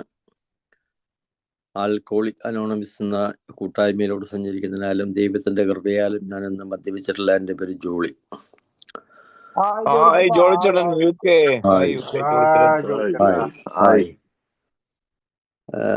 ഞാന് ഒരു 10 മിനിറ്റ് താമസിച്ചാണ് ഇതിനകത്ത് ഈ മീറ്റിങ്ങിലോട്ട് കയറിയത്. കാരണം ജ്വാല മീറ്റിംഗ് കഴിഞ്ഞ് അങ്ങനെ ഒരു 5 മിനിറ്റ് ഇങ്ങനെ ഫോണിനകത്തോടെ ഒക്കെ മറ്റു കാര്യങ്ങളൊക്കെ ഇങ്ങനെ നോക്കി വന്നപ്പോഴത്തേക്കും സമയം ഇത്രയായി. എന്തായാലും താങ്കളുടെ ആ അനുഭവം, താങ്കളുടെ ആ പ്രേക്ഷിത പ്രവർത്തനം, ഈ ആൽക്കഹോളിക് അനോണിമസിലോട്ടുള്ള ആ തുടർച്ചയായുള്ള ആ ഒരു സേവന സന്നദ്ധത വളരെ അഭിനന്ദന അർഹമാണ്. ഞാൻ എൻ്റെ വ്യക്തിപരമായ പേരിൽ ഞാൻ അതിന് നിങ്ങൾക്കിതൊരു നന്ദി പറയുക എന്നുള്ളതാണ് ഞാൻ ഉദ്ദേശിച്ചത്. വർഷങ്ങളായിട്ട് ഏതാണ്ട് ഒരു 9 വർഷം ആയി ഞാൻ മദ്യപാനത്തിൽ നിന്ന് മാറിയിരിക്കുന്നു. നിങ്ങളെപ്പോലെ തന്നെ ഏതാണ്ട് ഒരു, കാരണം ഈ വീഡിയോ കോളിൽ കാണുന്നത് കൊണ്ടാണ് ഞാൻ പറഞ്ഞത്, ഏതാണ്ട് പ്രായത്തിൻ്റെ ആ ഒരു ഏതാണ്ട് ഒരു സെയിം പ്രായം കാരണം ഒരു 59 വയസ്സ് വരെ ആൽക്കഹോളിക്കായിട്ട് ജീവിതം തുടർന്നു. അവസാനം ഇപ്പം എന്ത് ചെയ്യണമെന്ന് ഉള്ളൊരു ഇതില്ല. കാരണം ഒറ്റപ്പെട്ട ഒരു അവസ്ഥ. ഭാര്യയും മക്കളും ഒന്നും വിട്ടിട്ട് പോയില്ല എന്നുള്ളത് ദൈവത്തിൻ്റെ ഒരു കൃപയാണ് അത്. കാരണം പലപ്പോഴും ഞാൻ പോവും എന്നൊക്കെ ഈ പറഞ്ഞ് പേടിപ്പിച്ചെങ്കിലും എന്തോ ഒരു ദൈവത്തിൻ്റെ ഒരു അനുഗ്രഹം കൊണ്ട് അതൊന്നും സംഭവിച്ചില്ല. ഏതായാലും ഇന്ന് സന്തോഷമായിട്ട് കുടുംബമായിട്ട് ഒക്കെ മുന്നോട്ട് ജീവിക്കുന്നുണ്ട്. എൻ്റെ 2 മക്കളും വിവാഹിതരാണ്. എനിക്ക് 2 ആൺമക്കളാണ്, 2 പേരും വിവാഹിതരാണ്. സുഖമായിട്ടൊക്കെ ജീവിക്കുന്നു. ഇപ്പോൾ താങ്കൾ പറഞ്ഞതുപോലെ പണ്ട് അന്ന് ഈ ദൈവത്തിൻ്റെ അദൃശ്യമായ കരങ്ങളിൽ എനിക്ക് എത്തിപ്പെടാൻ കഴിഞ്ഞില്ലായിരുന്നുവെങ്കിൽ തീർച്ചയായിട്ടും ഞാനിന്ന് ഭിത്തിയിലൊരു പടമായിട്ടിരിക്കേണ്ട ഒരു സാഹചര്യത്തിലേക്കൊക്കെയാണ് വരുന്നതെന്ന് ഒക്കെ എനിക്ക് നല്ല ഓർമ്മയുണ്ട്. ഓരോ ദിവസവും രാവിലെ ഞാൻ എൻ്റെ ആ പഴയ അവസാനത്തെ കുടിയുടെ, കാരണം ഞാൻ ഈ വിഷയാധിഷ്ഠിത മീറ്റിങ്ങിലൂടെ സഞ്ചരിക്കുമ്പോൾ ആദ്യം കുടിച്ച ഉന്മത്തം, സന്തോഷത്തിൻ്റെ ആ ഒരു ആഹ്ലാദത്തിൻ്റെ ദിനങ്ങൾ എൻ്റെ മനസ്സിൽ നിന്ന് ഉണ്ടാകുന്ന അതിനോടൊപ്പം തന്നെ ഞാൻ എൻ്റെ അവസാനത്തെ ഞാനൊരു ഡീഅഡിക്ഷൻ സെൻറ്ററിൽ എത്തിപ്പെടുന്ന ആ സാഹചര്യമാണ് എൻ്റെ മനസ്സിലേക്ക് ഓടി വരുന്നതുകൊണ്ട് അതിനുശേഷം വീണ്ടും ഒരു കുടിയിലേക്ക് പോകാൻ എനിക്ക് സാധിച്ചിട്ടില്ല. കാരണം ഞാൻ അത്രമാത്രം ക്ഷയിച്ച് അധംപതനത്തിൻ്റെ നെല്ലിപ്പലക കണ്ടു എന്ന് പറയാം. അപ്പം അത്രമാത്രം ഒരു അനുഭവം, എൻ്റെ ജീവിതാനുഭവമാണ് എന്നെ അതിലേക്ക് പിന്നീട് എനിക്ക് അങ്ങനെ ഒരു തിരിച്ചുപോക്ക് എനിക്ക് സാധിക്കില്ല. കാരണം എനിക്ക് ആസ്വദിച്ച് കുടിക്കാനുള്ള ആ ഒരു കഴിവില്ലാത്തൊരു മനുഷ്യനാണ് എൻ്റെ അവസ്ഥ. എൻ്റെ ശരീരഘടന അതാണ്. അപ്പം അങ്ങനെ ഞാൻ അതിൽ നിന്ന് മാറി നിൽക്കുന്നുണ്ട്. എല്ലാവരും ഇതേപോലെ ഈ കൂട്ടായ്മയിലൂടെ സഞ്ചരിക്കുന്നത് കൊണ്ടും എല്ലാവരുടെയും കൂട്ടിപ്പിടുത്തം ഉള്ളത് കൊണ്ടും ദൈവത്തിൻ്റെ വലിയ കരുണയും ഇന്നും ഈ ഒരു സുബോധ ജീവിതത്തിലൂടെ സഞ്ചരിക്കാൻ സാധിക്കുന്നതിന് ഞാൻ എല്ലാവരോടും നന്ദി പറയുന്നു, ദൈവത്തിനോട് നന്ദി പറയുന്നു. താങ്കളുടെ ആ നമ്പറൊന്ന് ഈ ചാറ്റിലൊന്ന് ഇട്ടേക്കുവാണെങ്കിൽ ഞങ്ങൾക്ക് ആർക്കെങ്കിലും താങ്കളെ ഒന്ന് പേഴ്സണലായിട്ട് കോണ്ടാക്ട് ചെയ്യാനോ, കാരണം താങ്കളുടെ ആ ഫെലോഷിപ്പിനകത്ത് ഒത്തിരി ഈ കൗൺസിലേഴ്സും മറ്റുള്ള പല രീതിയിലുള്ള ഇതിനെക്കുറിച്ച് ആധികാരികമായി അറിവുള്ള ആൾക്കാരുള്ളത് കൊണ്ട് നമുക്ക് ആരെങ്കിലും ഒന്ന് ബന്ധപ്പെടാനോ അല്ലെങ്കിൽ എന്തെങ്കിലും ഒരു കാര്യം പേഴ്സണലായിട്ട്, ഇപ്പോൾ ഈ അനോണിമിറ്റി വലിയൊരു ബുദ്ധിമുട്ടുണ്ടാക്കുന്ന കാരണം ഇതിനകത്ത് പല രീതിയിലുള്ള ആൾക്കാരുണ്ട്. അപ്പോൾ അതിനെയൊക്കെ ഒന്ന് ഓവർകം ചെയ്യാൻ വേണ്ടി അങ്ങനെ ഒരു നമ്പർ ഇട്ടിരുന്ന വലിയൊരു ഉപകാരമായിരിക്കും എന്ന് എനിക്ക് എൻ്റെ ഒരു റിക്വസ്റ്റ് ചെയ്യുന്നു. എല്ലാവർക്കും നല്ലൊരു സുബോധത്തിൻ്റെ നാളുകൾ നേരുന്നു. നല്ല ഒരു പുതുവർഷം എല്ലാവർക്കും ആശംസയോടെ നിർത്തുന്നു. Thank you Sreenu. Thank you. ഞാൻ എൻ്റെ ഈ നമ്പർ ഇതിനകത്ത് ചാറ്റ് ബോക്സിനകത്ത് ഇട്ടിട്ടുണ്ട്. എൻ്റെ പേര് തോമസ് എന്നാണ്. ആർക്ക് വേണമെങ്കിലും ഏത് സമയത്തും എന്നെ വിളിക്കുകയോ മെസ്സേജ് ചെയ്യുകയോ ചെയ്യാം. നമുക്ക് ടൈം സോണിൻ്റെ വ്യത്യാസമുണ്ട്. ഇപ്പം അമേരിക്കയിൽ ഞാനിപ്പം ഇരിക്കുന്ന സമയത്ത് ഇവിടെ രാവിലെ 11:15. നിങ്ങൾ അവിടെ രാത്രിയിലാണെന്ന് എനിക്ക് തോന്നുന്നു അല്ലേ? യെസ്, അതുകൊണ്ട് രാത്രി എന്ന് പറയാം. ഇപ്പൊ നേരത്തെ സന്ധ്യ ആവുന്നതുകൊണ്ട് ഇപ്പൊ 5:15 ആയുള്ളൂ ഇവിടെ. അപ്പൊ ഈ സമയ വ്യത്യാസം കൊണ്ട് ഈ പകൽ സമയത്ത് രാത്രി എപ്പോൾ വിളിച്ചാലും ഞാൻ ഫോൺ എടുക്കാം. പക്ഷേ ചിലപ്പോൾ ഉറങ്ങിപ്പോയെങ്കിൽ അല്ലെങ്കിൽ ബിസി ആണെങ്കിൽ മെസ്സേജ് ചെയ്താൽ മതി, ഞാൻ തിരിച്ചു വിളിക്കാം. ഇപ്പൊ വാട്സപ്പ് ഉള്ളതുകൊണ്ട് നമുക്ക് പൈസ ഒന്നും അധികം ആകത്തില്ല. മെസ്സേജ് ചെയ്യാം. ഞാൻ പറയുന്നതിന്റെ കാരണം എന്ന് പറഞ്ഞു കഴിഞ്ഞാൽ എന്നോട് പറയുന്നത് രഹസ്യമായിട്ടൊക്കെ കീപ്പ് ചെയ്താൽ തന്നെയും എന്റെ അനുഭവത്തിൽ നിന്നുള്ള വെളിച്ചത്തിൽ എനിക്ക് പറയാനായിട്ട് സാധിക്കുകയുള്ളൂ. കുറേയേറെ ആൾക്കാർ എന്റെ അനുഭവത്തിൽ നിന്നും എന്നെ കേൾക്കുന്നവരും അനുസരിക്കുന്നവരും ഉണ്ട്. അതുകൊണ്ട് അവർക്ക് മാറി നിൽക്കാൻ സാധിക്കുന്നുണ്ട്. അത് കൂടാതെ എൻ്റെ കൂട്ടായ്മയിലുള്ള ഈ 1-2 കൗൺസിലേഴ്സ് ഉണ്ടെന്ന് പറഞ്ഞില്ലേ, അവര് നല്ല അഡ്വൈസ് തരാൻ പ്രാപ്തിയുള്ളവരും കഴിവുള്ളവരുമാണ്. അവരുടെ നമ്പരും അവരെയും കൂടെ കണക്ട് ചെയ്ത് നമുക്ക് ഒരുമിച്ച് പ്രശ്നങ്ങൾ സോൾവ് ചെയ്യാനായിട്ട് ഞാൻ വഴി ഒരുക്കി തരാം. അപ്പം അത് അവരുമായിട്ടും പേഴ്സണലായിട്ടും കോൺഫിഡൻഷ്യലായിട്ടും നിങ്ങൾക്ക് ഇടപെടാം. ഏറ്റവും പ്രധാനപ്പെട്ട ഒരു കാര്യം നിങ്ങൾ ഈ കൂട്ടത്തിൽ അറിഞ്ഞിരിക്കേണ്ടത്, നമ്മൾ ഈ മദ്യപിക്കുന്നവർ മദ്യപിച്ച് സുഖമായിട്ട് അങ്ങ് ജീവിച്ചു പോകും. നമ്മുടെ സ്വന്തം ഭാര്യ എന്ന് പറയുന്ന ആളാണ്, നമ്മുടെ കൂടെ താമസിക്കുന്ന ആളാണ് ഏറ്റവും കൂടുതൽ ഇതിനകത്ത് വിഷമിക്കുന്നത്. ഇപ്പം ഇവിടെ അമേരിക്കയിലാണെങ്കിൽ ഞാനിപ്പം എനിക്ക് 3 ആൺപിള്ളേരുള്ള 3 ആൺപിള്ളേരും പെണ്ണ് കെട്ടി അവർക്ക് എനിക്ക് കൊച്ചുമക്കളുമുണ്ട്. ഈ അനേക കുടുംബങ്ങളിൽ ഈ ചെറുപ്പക്കാരുടെ ഒരു 25-30 വയസ്സുള്ള കല്യാണമൊക്കെ കഴിഞ്ഞുകൊണ്ട് തുടങ്ങി ജീവിതമൊക്കെ ഇങ്ങോട്ട് ആസ്വദിക്കാൻ തുടങ്ങുമ്പോഴാണ് ഈ മദ്യത്തിൻ്റെയോ ഡ്രഗിൻ്റെയോ ഒക്കെ ആസക്തി മൂലം കുടുംബത്തിലെ അന്തഃഛിദ്രം ഉണ്ടാകാൻ തുടങ്ങുന്നത്. കുടുംബത്തിൽ അന്തഃഛിദ്രം ഉണ്ടാകാൻ തുടങ്ങുമ്പോഴേ അതിൻ്റെ തുടക്കത്തിൽ തന്നെ ഇത് മാറ്റിയില്ലെന്നൊരിക്കൽ ഈ കുടുംബത്തിലെ പ്രശ്നങ്ങൾ ഇങ്ങനെ ഓരോ ദിവസം കഴിയും തോറും വർദ്ധിച്ചുകൊണ്ടിരിക്കും. അപ്പം എത്രയും പെട്ടെന്ന് നമുക്ക് ഇതിനൊരു പ്രശ്നപരിഹാരം കണ്ടെത്താൻ സാധിക്കുമോ അത്രയും നാള് നമ്മുടെ കുടുംബജീവിതം സന്തോഷമായിട്ട് മാറും. പല കുടുംബങ്ങളിലും ഇതിങ്ങനെ ഒതുക്കി വെച്ചുകൊണ്ടിരിക്കും, ഭാര്യമാരെ സഹിച്ചുകൊണ്ടിരിക്കും, ഭാര്യമാരെ അബ്യൂസ് ചെയ്തുകൊണ്ടിരിക്കും, ചിലർ പേടിച്ചുമുണ്ടായിരിക്കും, ചിലർ വഴക്കുണ്ടാക്കി ജീവിച്ചുകൊണ്ടിരിക്കും. അതുകൊണ്ട് അതൊന്നും ഹെൽത്തി അല്ല, അതൊക്കെ കുടുംബജീവിതത്തെ നശിപ്പിക്കുകയുള്ളൂ. പിന്നെ അതാണ് ഡിവോഴ്സും അടിപിടിയും കൊലപാതകവും ഒക്കെ നടക്കുന്നത്. അതുകൊണ്ട് എങ്ങനെയെങ്കിലും ഈ ഭാര്യമാർക്ക് ഏതെങ്കിലും തരത്തിൽ ഹെൽപ്പ് വേണമെന്നൊരിക്കൽ അവർക്ക് വേണ്ടിയുള്ളതാണ് ഈ പെണ്ണുങ്ങളുടെ പ്രത്യേകമുള്ള മീറ്റിംഗ്. ആ മീറ്റിങ്ങുകളിൽ ഈ സ്ത്രീകൾക്ക് നിങ്ങളുടെ ഭാര്യമാരോ നിങ്ങളുടെ അറിയുന്ന ബന്ധത്തിലോ ഒക്കെ ആരെങ്കിലും പ്രശ്നങ്ങൾ കൂടെ കടന്നു പോകുന്നൊരിക്കൽ അവർക്ക് ഇത് സഹിക്കാനായിട്ടും ഇതിൽ കൂടെ എങ്ങനെ കടന്നു പോകണമെന്നുള്ള ഒരു നല്ല ട്രെയിനിങ് ആണ് ഈ പെണ്ണുങ്ങളുടെ കൂട്ടായ്മ. പെണ്ണുങ്ങളുടെ കൂട്ടായ്മ മലയാളികളുടെ കൂട്ടത്തിൽ അമേരിക്കയിലില്ല. വേറെ ഈ ആൽക്കഹോളിക് അനോണിമസിന്റെ ഞാൻ നടത്തുന്ന ഒരു മീറ്റിംഗ് പോലെ വേറെ ആരെങ്കിലും നടത്തുന്നുണ്ടോ എനിക്കറിയുന്നില്ല. ഇല്ലെന്ന എൻ്റെ വിചാരം. എൻ്റെ മീറ്റിങ്ങിൽ തന്നെ പലരും ന്യൂയോർക്ക്, ഷിക്കാഗോ, ഡാലസ് അങ്ങനെ പല സിറ്റികളിൽ നിന്ന് വരുന്നവരാണ് എൻ്റെ മീറ്റിങ്ങിനുള്ളത്. അതുപോലെ തന്നെ പെണ്ണുങ്ങളും പല സിറ്റിയിൽ നിന്നുള്ളവരാണ് സൂമിൽ കൂടാണ് കൂടുന്നത്. ഇന്ത്യ എന്നുള്ളവരും ഉണ്ട്, ബാംഗ്ലൂരിൽ നിന്നൊക്കെ 2 പെണ്ണുങ്ങളുണ്ട്.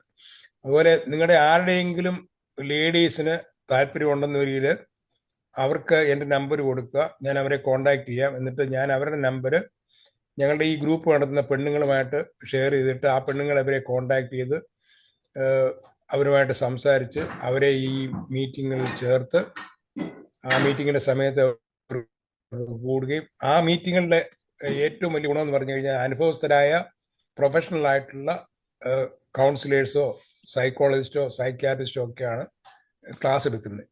അതുകൂടാതെ ഈ നമ്മുടെ റീഹാബ് സെന്ററുകൾ നടത്തുന്ന മനുഷ്യരുണ്ട്, അതിനകത്ത് ജോലി ചെയ്യുന്നവർ, അങ്ങനെയുള്ള ഇവിടെ മെഡിക്കൽ ഫീൽഡിലാണ് നമ്മുടെ ആൾക്കാർ കൂടുതലും ജോലി ചെയ്യുന്നത്. അപ്പോൾ ഇഷ്ടംപോലെ പ്രൊഫഷണൽ ആയിട്ടുള്ള ആൾക്കാരെ കിട്ടുന്നുണ്ട്.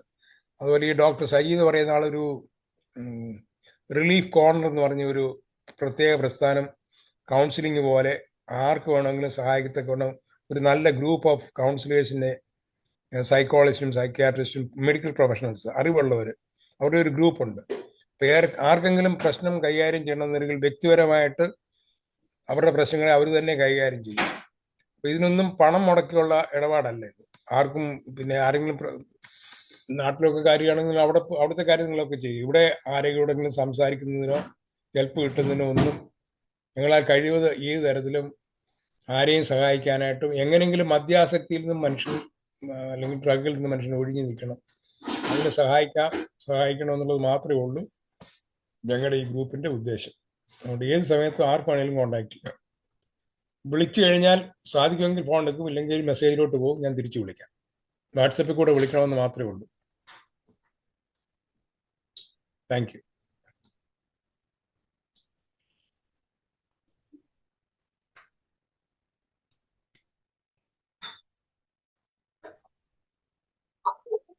അടുത്തായിട്ട് ആരെങ്കിലും നമുക്ക്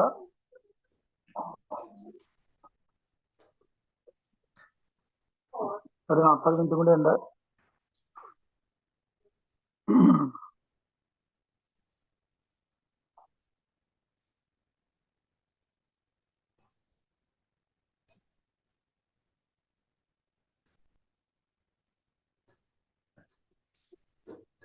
സാറേ നമസ്കാരം. എൻ്റെ പേര് വിനയൻ, കോഴിക്കോടാണ്, മദ്യാസക്തനാണ്.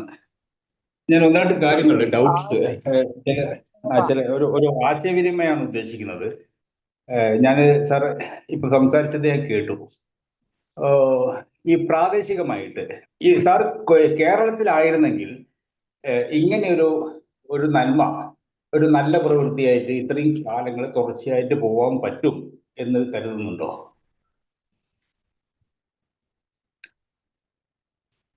ഞാൻ ചോദിക്കുന്നത് അവിടെ മറ്റ് ആൽക്കഹോളിക്സ് അനോണിമസിന്റെ മറ്റ് ഗ്രൂപ്പുകളിൽ നിന്നോ മറ്റ് അംഗങ്ങളിൽ നിന്നോ ഈ പ്രവർത്തനത്തിന് വല്ല തടസ്സങ്ങളോ വെല്ലുവിളികളോ അതിജീവനമോ സാറ് തുടക്കകാലങ്ങളിൽ അനുഭവിച്ചിട്ടുണ്ടോ?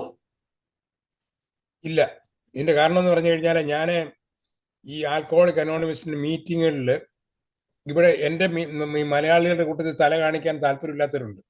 ഞങ്ങളെ എനിക്ക് കാണണ്ട, വല്ലൊരു ഞങ്ങൾ വിവരം അറിയും, അതുകൊണ്ട് ഞാൻ വരുന്നില്ല, ഞാൻ പോകാന്നൊക്കെ പറയും. അപ്പൊ ഞാൻ പറയും, നമ്മുടെ ആൾക്കാരല്ലേ കാണുമ്പോഴേ അറിയുന്നത്, അതുകൊണ്ട് നീ ഒരു കാര്യം ചെയ്യും, ഇവിടുത്തെ സാഹിബ്മാരുടെ മീറ്റിംഗ് ഉണ്ട്, AI മീറ്റിംഗ്. ഭാഗ്യത്തിന് ഈ അമേരിക്കയിലെ ഒരു ഗുണമെന്ന് പറഞ്ഞു കഴിഞ്ഞാൽ ഒരു സ്ട്രീറ്റിൽ തന്നെ 1ഉം 2ഉം ഈ ആൽക്കഹോളിക് അനോണിമസ് ഗ്രൂപ്പ് വളരെ സീക്രട്ടായിട്ട് ഭംഗിയായിട്ട് നടന്നു പോകുന്നുണ്ട്. അതുകൊണ്ട് ദിവസവും മീറ്റിങ്ങുകളുണ്ട്. ആ മീറ്റിങ്ങുകൾ എവരെ കൊണ്ട് ഞാൻ പോയിരുന്ന് വർത്തമാനം പറയും. അത് ഞാൻ ഈ മീറ്റിംഗ് നടത്തുന്ന അറിഞ്ഞുകൊണ്ട് ഈ സമൂഹത്തിലുള്ള എല്ലാ ആൾക്കാരും ഞാനൊരു നല്ല പ്രവൃത്തിയാണ് ചെയ്യുന്നതെന്ന് ഓർത്ത് അവരെല്ലാവരും എന്നെ സപ്പോർട്ട് ചെയ്യുകയും എനിക്ക് വേണ്ടി പ്രാർത്ഥിക്കുകയും ചെയ്യുന്നുണ്ട്. പ്രത്യേകിച്ച് ഈ പള്ളിയിലെ അച്ഛന്മാര്, അവർക്കൊന്നും ഈ കാര്യങ്ങൾ പള്ളികളിലെങ്ങും ഓപ്പണായിട്ട് നിങ്ങൾ മദ്യപാനം നിർത്തണമെന്നും തീർത്ത് പ്രസംഗിക്കാനായിട്ട് പറ്റത്തില്ല. കാരണം എന്ന് പറഞ്ഞു കഴിഞ്ഞാൽ ഈ ജനങ്ങളെ പള്ളിയിലോട്ട് പോകുന്നതിന്റെ കാരണം എന്ന് പറഞ്ഞു കഴിഞ്ഞാൽ ഞായറാഴ്ച ഒരു ദിവസം ഈശ്വരനെ ആരാധിക്കാൻ പോകുന്നു. വരുന്നവരാരും ഒരു 90% ആൾക്കാരും കുടിക്കുന്നവരല്ല. ഒരുമാതിരിപ്പെട്ടവർ ആരും കുടിച്ച ഒരു വല്ലാത്ത ജീവിതത്തിൽ നയിക്കുന്നവർ വളരെ കുറച്ചു പേരേ ഉള്ളൂ. അപ്പൊ അവരെ ഉപദേശിക്കാനായിട്ട് അവർക്ക് താല്പര്യം വരത്തില്ല. കാരണം എല്ലാവരും കൂടി ഇരിക്കുന്നവരെ മദ്യപിക്കുന്നവരെ മാത്രം ഉദ്ദേശിച്ചുകൊണ്ട് പ്രസംഗിക്കാനായിട്ട് അവർക്ക് പറ്റത്തില്ല. പിന്നെ ഏതെങ്കിലും കുടുംബങ്ങളിലൊക്കെ പ്രശ്നം ഉണ്ടാകുമ്പോൾ അവരെ വിളിച്ചു പറയും, അച്ഛോ എൻ്റെ ഭർത്താവ് കുടിക്കുന്നത്, ഞങ്ങളുടെ വീട്ടിൽ അതാണ് പ്രശ്നം, ഇതാണ് പ്രശ്നം എന്ന് പറയുമ്പോൾ ആ അച്ഛൻ തന്നെ പറയുന്നുണ്ട്, ഈ അവിടെ ഒരു അങ്കിളുണ്ട്, അദ്ദേഹത്തോട് വിളിച്ചു.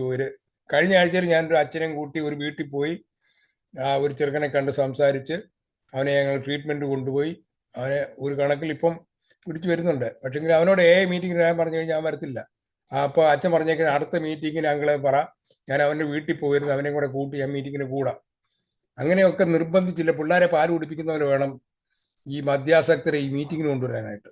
അതിന്റെ പുറകെ നടന്നാലേ അവർക്ക് ഇതിനകത്തൊരു ആദ്യം മടി അതിനകത്തൊക്കെ വന്ന് ചേരാനായിട്ട്. പിന്നെ നിർബന്ധിച്ചും അത്യാവശ്യം കൊണ്ടും മിക്കവാറും ഒക്കെ പ്രശ്നങ്ങൾ അങ്ങ് അതിരൂക്ഷമാകുമ്പോഴേ നമ്മുടെ ആൾക്കാർക്ക് ഒരു ബോധം വരത്തുള്ളൂ. ഇത് നിർത്തിയില്ലെങ്കിൽ ഒന്നീ ജയിലിൽ പോകും, അല്ലെങ്കിൽ ഭാര്യ വിട്ടേച്ച് പോകും. മിക്കവാറും വീട്ടിലെ പ്രശ്നങ്ങൾ പറഞ്ഞാൽ ഭാര്യമാരുടെയാണ് പറയുക, നീ പോയി വേറെ പണി നോക്കി, എനിക്ക് വേറെ ജീവിക്കാം, ഞാൻ എന്തിനാ നിന്റെ കൂടെ ജീവിച്ച എൻ്റെ ജീവിതം കളയുന്നു. അങ്ങനെ ഇപ്പോഴത്തെ ഈ ചെറുപ്പക്കാർ പെണ്ണുങ്ങൾ ആരും ഈ മദ്യപാന്മാരെ സഹിക്കുകയില്ല, അല്ലെങ്കിൽ അവരും കൂടെ കൂട്ടിരുന്ന് കുടിക്കണം. എന്നാൽ മാത്രമേ പറ്റുള്ളൂ. അങ്ങനെ കുടിക്കുന്നവരുടെ കുടുംബജീവിതം ആപ്പാട് താറുമാറാകും. ഇവിടെ ജോലി ചെയ്തില്ലെങ്കിൽ മനുഷ്യർക്ക് ജീവിക്കാൻ ഒക്കില്ല. അപ്പൊ ജോലിക്ക് പോകണമെന്ന് വെച്ച് പോയേച്ച് വരുന്ന കാശ് കള്ളു കുടിച്ചു കഴിഞ്ഞാൽ പിറ്റേ ദിവസം ജോലിക്ക് പോയില്ലെങ്കിൽ അടുത്ത ആഴ്ച ബില്ലടയ്ക്കാൻ ഒക്കില്ല. അതുകൊണ്ട് ജീവിത സാഹചര്യം തന്നെ ഒരു മനുഷ്യനെ നേരെയാക്കി കൊണ്ടുപോകുന്നുണ്ട്. പിന്നെ ഈ വീക്കെൻഡുകളൊക്കെ വരുമ്പോൾ ഫ്രൈഡേ സാറ്റർഡേ വരുന്നുണ്ടെങ്കിൽ ഒക്കെ 2 ദിവസം കൂടി ഒന്ന് പാർട്ടി നടത്തും.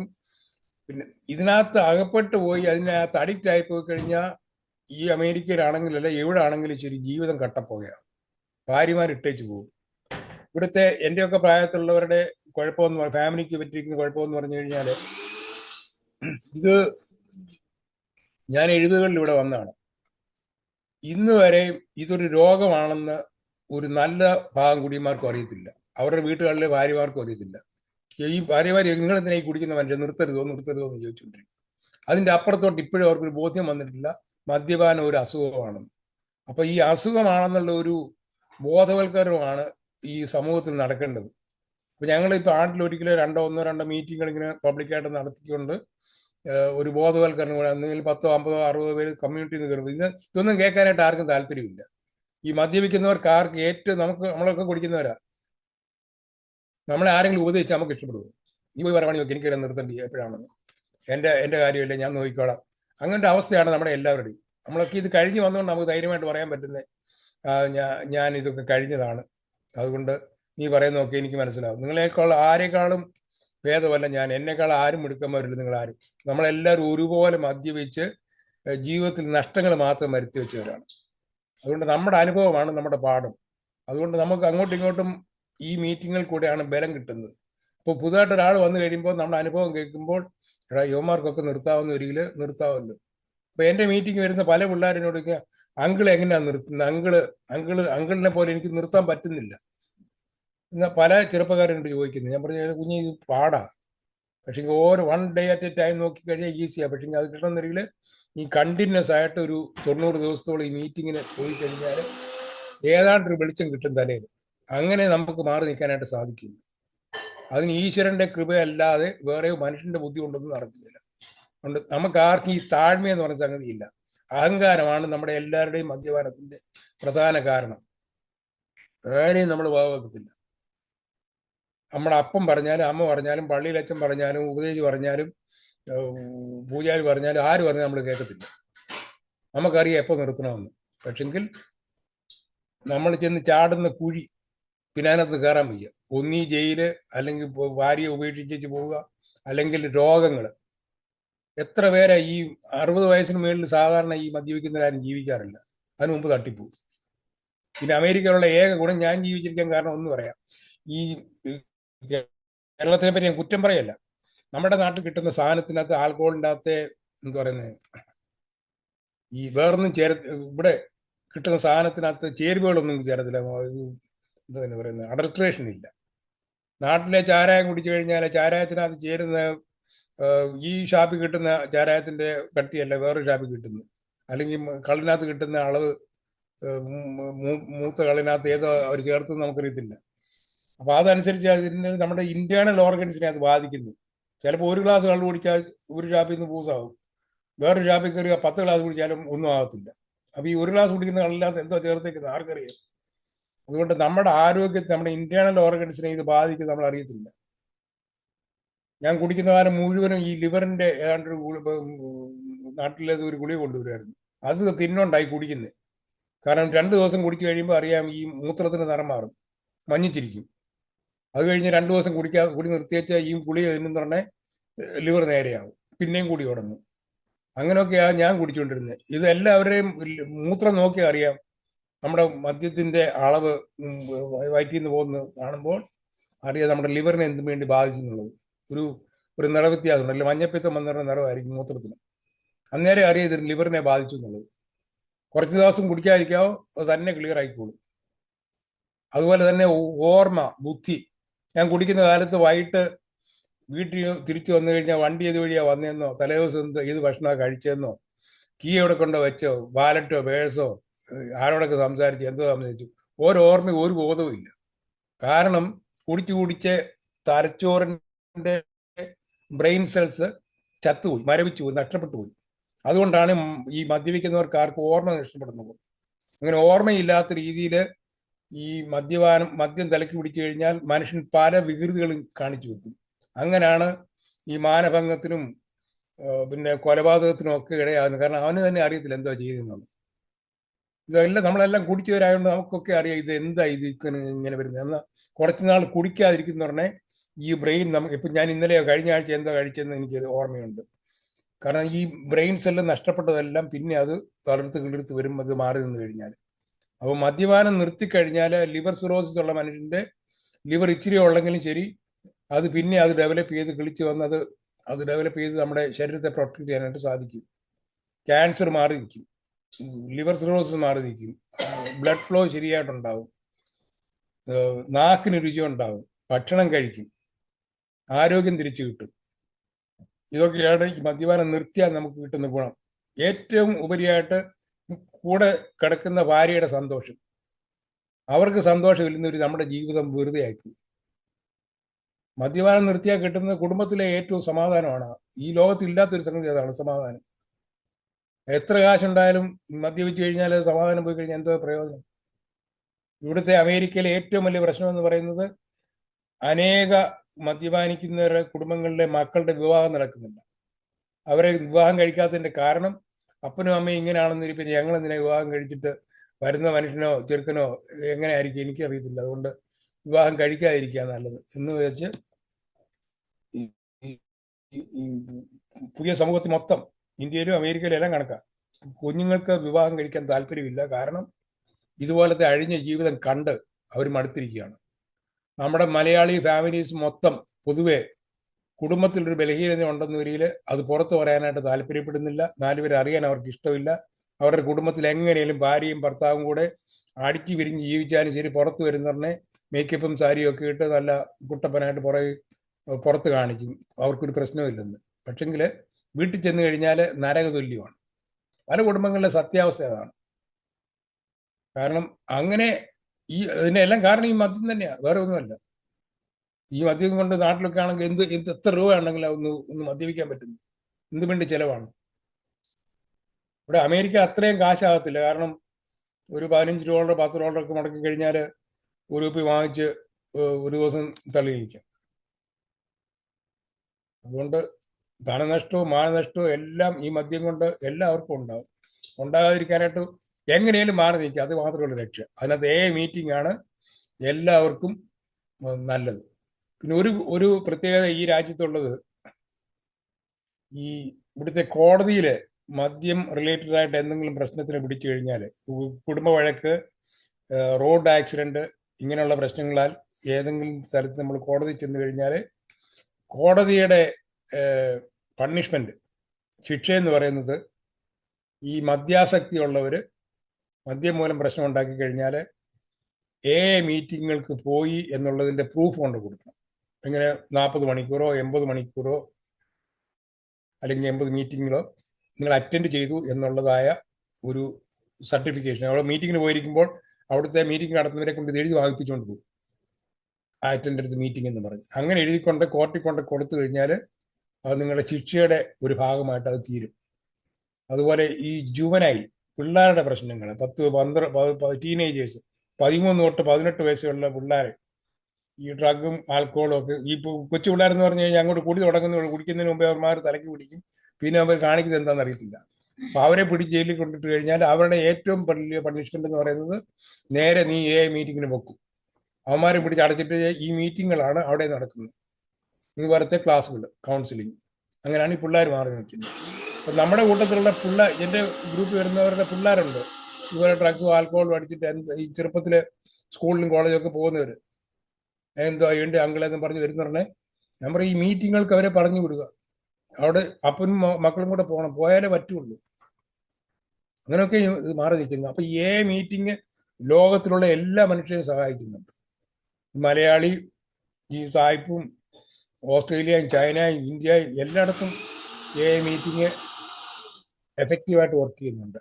ഇതാണ് ഡോക്ടേഴ്സും പ്രിസ്ക്രൈബ് ചെയ്യുന്നത്. ഏതെങ്കിലും കാരണവശാൽ നിങ്ങൾ ഒരു ഡോക്ടറെ പോയി കണ്ടു കഴിഞ്ഞാൽ സൈക്കോളജിസ്റ്റോ സൈക്യാട്രിസ്റ്റോ പറയുന്നത് അങ്ങളെ കുടി നിർത്തണമെന്ന് ഒരിക്കൽ ഈ മീറ്റിങ്ങിന് പോയി കഴിഞ്ഞാൽ അവരുടെ സാക്ഷ്യം കേട്ട് കഴിഞ്ഞാൽ തന്നെ നിന്ന് പോകും. ഇവിടുത്തുകാരുടെയൊക്കെ സാക്ഷ്യം കേട്ട് കഴിഞ്ഞാൽ സത്യം പറഞ്ഞു കഴിഞ്ഞാൽ അവരെ ഒരു ഉളിപ്പും ഇല്ലാതെ എല്ലാ കാര്യങ്ങളും തുറന്നു പറയും. അവരെ റേപ്പ് ചെയ്തു, അവരെ അത് ചെയ്തു, ഇത് ചെയ്തു എന്നൊക്കെ പറഞ്ഞ് എന്ന് പറഞ്ഞ ഇവിടുത്തെ ഈ രണ്ടാനപ്പന്മാർ ഉപദ്രവിച്ചു. ഇവിടെ പെണ്ണുങ്ങൾ ഇഷ്ടം പോലെ കുടിക്കുന്നവരുണ്ട്. അവരുടെയൊക്കെ സാക്ഷ്യം കേട്ട് കഴിഞ്ഞാൽ അത് മതി നമുക്ക് ഇതിനകത്ത് മാറി നിൽക്കാനായിട്ട് സാധിക്കും. ഇതൊരു വലിയ പ്രചോദനമാണ്. അനേകരുടെ അനുഭവങ്ങൾ ഈ മീറ്റിംഗ് വരുന്നവരെ വളരെ ശക്തമായിട്ട് സഹായിക്കുന്നുണ്ട്. മീറ്റിങ്ങിൽ കൂടെ മാത്രമേ രക്ഷപ്പെടാൻ സാധിക്കുള്ളെന്ന്, ഇത് മാത്രമേ പറ്റുന്നുള്ളൂ എല്ലാവർക്കും. ഇപ്പൊ തന്നെ കേരളത്തിന്റെ പല ഭാഗത്തു നിന്നുള്ള നമ്മൾ അമേരിക്കയിരിക്കും നമുക്ക് എല്ലാവർക്കും ഒരൊറ്റ അസുഖമുള്ളൂ, മദ്യപാനം. ഇതെങ്ങനെയും നിർത്തണം. അപ്പോൾ ഒരുമിച്ച് കൂട്ടായ്മയായിട്ട് പ്രവർത്തിക്കുന്ന നമ്മുടെ സാക്ഷ്യങ്ങൾ പരസ്പരം ബലപ്പെടുത്തുന്നു, ധൈര്യപ്പെടുത്തുന്നു. ഒരുത്തം വീണ് കഴിഞ്ഞാൽ മറ്റവനെ പിടിച്ചെഴുന്നേൽപ്പിക്കും. ഇപ്പം ഞാനിത് ചെയ്യുന്നതുകൊണ്ട് ഇത് ഞാൻ തന്നെ എനിക്കൊരു മരുന്നായി. ഇത് ഞാനിപ്പോൾ രാവിലെ 1 മണിക്കൂർ ഇതിൻ്റെ പുറകെ പോയി, വൈകിട്ട് പിന്നെ ഒരു 10 പേരോട് ഞാൻ ഇതിനെപ്പറ്റി സംസാരിക്കും. അപ്പോൾ എനിക്ക് തന്നെ ഒരു പ്രചോദനമായത്. പിന്നെ കുടിക്കാൻ നേരമില്ല, അതിനെപ്പറ്റി ചിന്തിക്കാൻ പോലും നേരമില്ല. അപ്പോൾ നമ്മുടെ അനുഭവം, നമ്മുടെ സാക്ഷ്യം മറ്റൊരു സാക്ഷിയെ ബലപ്പെടുത്തും. അതിങ്ങനെ പറഞ്ഞുകൊണ്ടേയിരിക്കും. ആരെങ്കിലും കുടുംബത്തിൽ രക്ഷപ്പെടുത്താൻ പറ്റുമെന്നൊരിക്കൽ നിങ്ങളുടെ ജീവിതത്തിൽ പോയി പറയണം, ജീവിതത്തിൽ കണ്ടു പറയണം, എൻ്റെ മോനെ ചേട്ടാ ഞാൻ നിർത്തി, നിങ്ങൾ എൻ്റെ കൂടെ വാ ഈ മീറ്റിങ്ങിന് എന്ന് പറഞ്ഞ് രണ്ടുപേരെ നമ്മൾ രക്ഷിക്കാനായിട്ട് സാധിച്ചു കഴിഞ്ഞാൽ നമുക്ക് തന്നെ ഓട്ടോമാറ്റിക്കായിട്ടൊരു ബാറ്ററി ചാർജ് ചെയ്യുന്ന പോലത്തെ ഒരു എനർജി കിട്ടും. ആ എനർജി എന്ന് പറയുന്നത് ഈ 12 സ്റ്റെപ്പിൽ പറയും, നമ്മളുടെ സാക്ഷ്യം മറ്റുള്ളവരോട് പറയണം, മറ്റുള്ളവരെ നമ്മൾ ഈ ഗ്രൂപ്പിലേക്ക് കൊണ്ടുവരണം. ഒരാൾ മാറുമ്പോൾ ആ ആൾ മാത്രമല്ല രക്ഷപ്പെടുന്നത്, അവരുടെ കുടുംബം മൊത്തം, അവരെ ആശ്രയിച്ച് ജീവിക്കുന്ന ഭാര്യ, മക്കള്, മാതാപിതാക്കള്, ആ ദേശം, ആ കുടുംബം എല്ലാം സമാധാനത്തോടെ പോകും. ഇപ്പോൾ ഒരുത്തം കണ്ടുപിടിച്ച് കഴിഞ്ഞാൽ ഓട്ടോറിക്ഷ കയറിച്ചാൽ ആ ദേശം മുഴുക്ക നാശമല്ലേ ചെയ്യുന്നത്. നേരെ മറിച്ച് മാറിക്കഴിഞ്ഞാൽ ആ കുടുംബം, ആ ദേശം എല്ലാം രക്ഷപ്പെടുകയല്ലേ ചെയ്യുന്നത്. ഒരു ദിവസം നേരത്തെ നിർത്താൻ പറ്റിക്കഴിഞ്ഞാൽ ആ ഒരു ആയുസ് നമുക്ക് നീട്ടി കിട്ടും. അതുകൊണ്ട് എപ്പോൾ വേണേലും എന്നെ വിളിച്ചു, എൻ്റെ ജീവിതം എനിക്ക് എത്ര കാലം ജീവിച്ചിരിക്കുക, ഇത് തന്നെ ഞാൻ ആരോടും പറഞ്ഞു തന്നിരിക്കുക മാത്രമാണ് എൻ്റെ സന്തോഷം എന്ന് പറയുന്നത്. സാർ, ഒരു കാര്യം ഞാൻ ചോദിച്ചത്, ഈ ESHും അതുപോലെ ഈ 12ാമത്തെ പടിയും കൂടാതെ 12 പടികളുടെ പരിശീലനമോ മറ്റോ ഒക്കെ ഈ ഫെലോഷിപ്പായിട്ട് ബന്ധപ്പെട്ട് നടത്തുന്നുണ്ടോ? ഈ ഫെലോഷിപ്പിന് എൻ്റെ ഫെലോഷിപ്പാണോ ചോദിക്കുന്നത്? അതെ അതെ അതെ. ഈ ഫെലോഷിപ്പ് മെയിനായിട്ട് ഞങ്ങൾ ഈ ഓരോ ദിവസം മനുഷ്യ സാക്ഷ്യം പറയും. ഈ 2 കൗൺസിലേഴ്സിൻ്റെ കൂടെയുണ്ട്. അവര് ഓരോ ദിവസത്തെ ഒരു 15 മിനിറ്റ് വീതം ഇവർ ക്ലാസ് എടുക്കും. അപ്പം ഈ 12 സ്റ്റെപ്പും കവർ ചെയ്യും. അതിനേക്കാൾ ഉപരിയായിട്ട് എങ്ങനെ ഇതിൻ്റെ ഈ മെഡിക്കൽ സൈഡിൽ, കൗൺസിലിംഗ് സൈഡിൽ നമുക്ക് ഒരു ശക്തിയായിട്ട് ഇത് പ്രാക്ടിക്കലായിട്ട് മുമ്പോട്ട് കൊണ്ടുപോകാം, ആ രീതിയിൽ കൊണ്ടുപോകുന്നു. പിന്നെ ഈ വരുന്നവർ തന്നെ ഇപ്പം എൻ്റെ ഗ്രൂപ്പിൽ ഞാൻ ആദ്യം മറ്റേ ആള്, അവൻ്റെ പേര് ഒരു എന്ന് പറഞ്ഞാൽ ബിജു എന്നാണ്. പുള്ളിക്കാരനൊരു മെഡിക്കൽ ഫീൽഡിൽ ജോലി ചെയ്യുന്നതാണ്, സൈക്കോതെറാപ്പിയോ വേണ്ട. അയാള് മീറ്റിങ്ങിന്റെ ഒരു ലീഡറായിട്ട് ഇവിടെ പലയിടത്തും മീറ്റിങ്ങുകൾ നടത്തുന്ന ഒരു മനുഷ്യനാണ്. അവന് കഴിഞ്ഞ ഞായറാഴ്ച ഞാൻ നോക്കിയപ്പോൾ ഞാൻ പള്ളിയിൽ പോയിട്ട് തിരിച്ചു വന്നു കഴിഞ്ഞപ്പം ഞാൻ അവനെ കാണാൻ ഈ മീറ്റിംഗ് നടത്തു പോയപ്പം ഞാൻ പള്ളി വരുന്നില്ല, ഞങ്ങളുടെ സെയിം പള്ളി വരുന്നില്ല. ആ പള്ളി വരാതെ ഈ പുള്ളിക്കാരനെ ഞായറാഴ്ച പള്ളിയിൽ പോകുന്നതിന് പകരം ഈ മീറ്റിങ്ങിൽ പോയി മീറ്റിംഗ് നടത്തുക അവൻ്റെ ജോലി. ദിവസം പോകും. പുള്ളിക്കാരന് അവധി ഒട്ടിയാൽ ഈ മീറ്റിംഗാണ് പോകുന്നത്. അവൻ്റെ ഭാര്യയാണ് ഈ സ്ത്രീകളുടെ മീറ്റിംഗ് നടത്തുന്നത്. അവിടെ മോള് കഴിഞ്ഞ ദിവസം വന്ന് ഒരു ക്ലാസ് എടുത്തു. എന്തും വേണ്ടി സന്തോഷം എന്താ ഈ പിള്ളേർക്കും ആ കുടുംബത്തിനൊക്കെ കിട്ടുന്നത്. അത് കാണുമ്പം തന്നെ ഈ അച്ഛന്മാർ പറയടാ, ഇതിനേക്കാളും നല്ലൊരു സുവിശേഷം വേറെ ഇല്ല. പള്ളി ചെന്ന് പ്രാർത്ഥിക്കുന്നവർക്ക് കിട്ടുന്നതിനേക്കാളും കൂടുതലൊരു സന്തോഷമാണ് ഈ മീറ്റിങ്ങിൽ വന്നിട്ട് അവരുടെ അനുഭവം പറഞ്ഞ് മറ്റൊരാളെ സാക്ഷ്യത്തിൽ ബലപ്പെടുത്തി അവരും മറ്റവരും രക്ഷപ്പെട്ട് നിൽക്കുന്നു.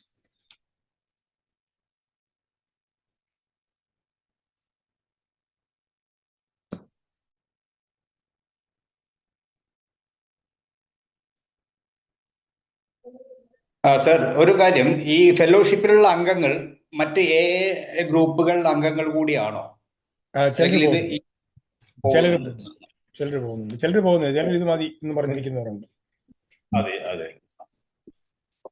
പ്രത്യേകിച്ച് ഈ ഡിപ്പെൻഡ് ആയിട്ടുള്ള പേരൻസ് വരുന്നവര്, ഭാര്യമാര് വരുന്നവര്, അവര് ഈ ഞങ്ങളുടെ 2 മീറ്റിങ്ങുകൾ കൊണ്ടാണ് ഇത് പിടിച്ചു നിൽക്കുന്നത്.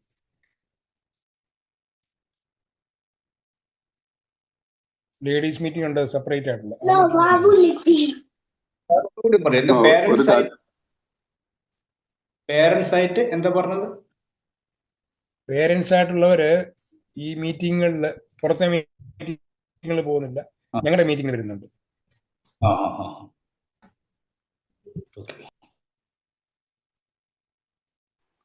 സാറ് നമസ്കാരം. ഞാൻ തമ്പി ആൽക്കഹോളിക്കാണ്.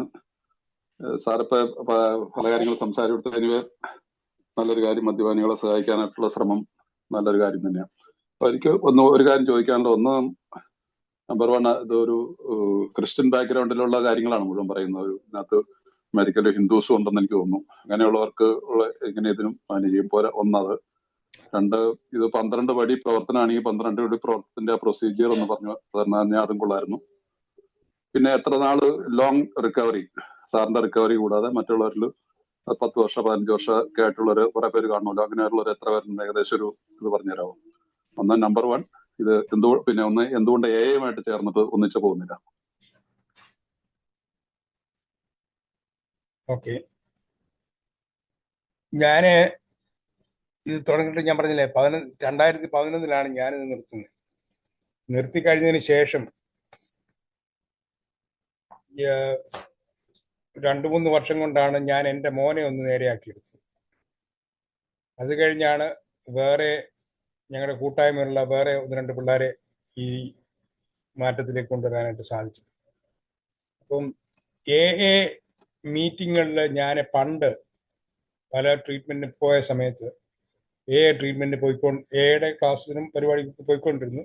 അതുകൊണ്ട് എന്താണെന്ന് എനിക്ക് നേരത്തെ തൊട്ടേ അറിയാം. ഈ 12 സ്റ്റെപ്പ് പ്രോഗ്രാമും കാര്യങ്ങളും ഒക്കെ അറിയാം. പക്ഷെ ഇതെല്ലാം വർക്ക് ചെയ്തുകൊണ്ടിരുന്നപ്പോഴും ഇത് 2 വർഷമോ 3 വർഷമോ കഴിയുമ്പോൾ റിലാപ്സ് ആവുന്നു, പിന്നെ ഇതിനകത്തോട്ട് തിരിച്ചു പോകും. അതുകൊണ്ട് ഞാൻ ഈ കംപ്ലീറ്റ് ആയിട്ട് എയുടെ പ്രിൻസിപ്പിള് ശരിയായിട്ടും അപ്ലൈ ചെയ്തതെന്ന് പറഞ്ഞു കഴിഞ്ഞാൽ, ആദ്യത്തെ ഫസ്റ്റ് പ്രിൻസിപ്പിൾ ടോട്ടൽ സറണ്ടർ, അത് നമുക്ക് ചെയ്യാനായിട്ട് സാധിച്ചെങ്കിൽ മാത്രമേ ഇത് മാറ്റാൻ പറ്റുള്ളൂ എന്നുള്ളത് എനിക്ക് മനസ്സിലായത് ഞാൻ തന്നെ പൂർണ്ണമായിട്ട് കീഴടങ്ങിയപ്പോഴാണ്. ആദ്യത്തെ പ്രാവശ്യം എല്ലാം ഞാൻ ട്രീറ്റ്മെന്റിന് പോയപ്പോൾ ഇവരെന്നോട് പറയുമായിരുന്നു സ്മോക്കിങ്ങും ഡ്രിങ്കിങ്ങും ഉണ്ട്. അപ്പം ഇവിടുത്തെ സൈക്കോളജി പോലും പറയുന്നത് ഡ്രിങ്കിങ്ങും സ്മോക്കിങ്ങും കൂടെ ഒരുമിച്ച് നിർത്താനായിട്ട് വലിയ ബുദ്ധിമുട്ടാണ്. അതുകൊണ്ട് keep the lesser of the evil, അതായത് ദൂഷ്യം ഏറ്റവും കുറഞ്ഞുള്ള പാപം ചെയ്തു.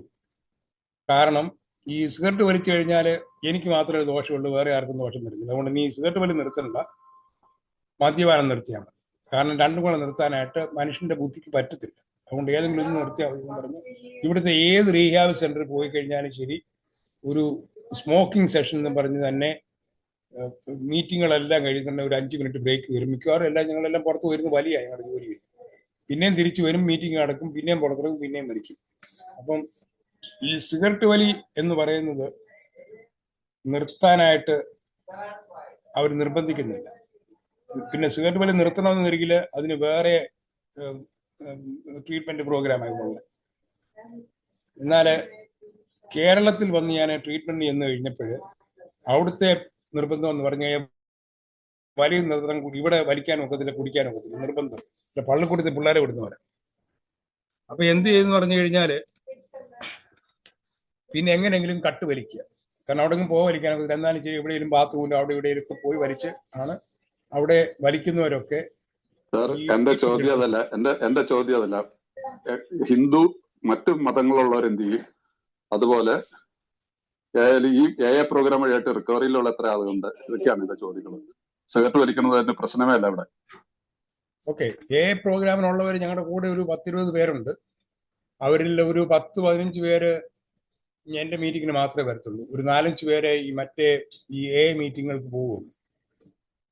ഈ AI മീറ്റിങ്ങിന് കിട്ടുന്നതിനെ ഏതാണ്ട് 12 സ്റ്റെപ്പിന്റെയും അനുഭവങ്ങൾ ഈ 20 പേർക്കും ഈ മീറ്റിംഗിൽ വരുമ്പോൾ കിട്ടുന്നുണ്ട്.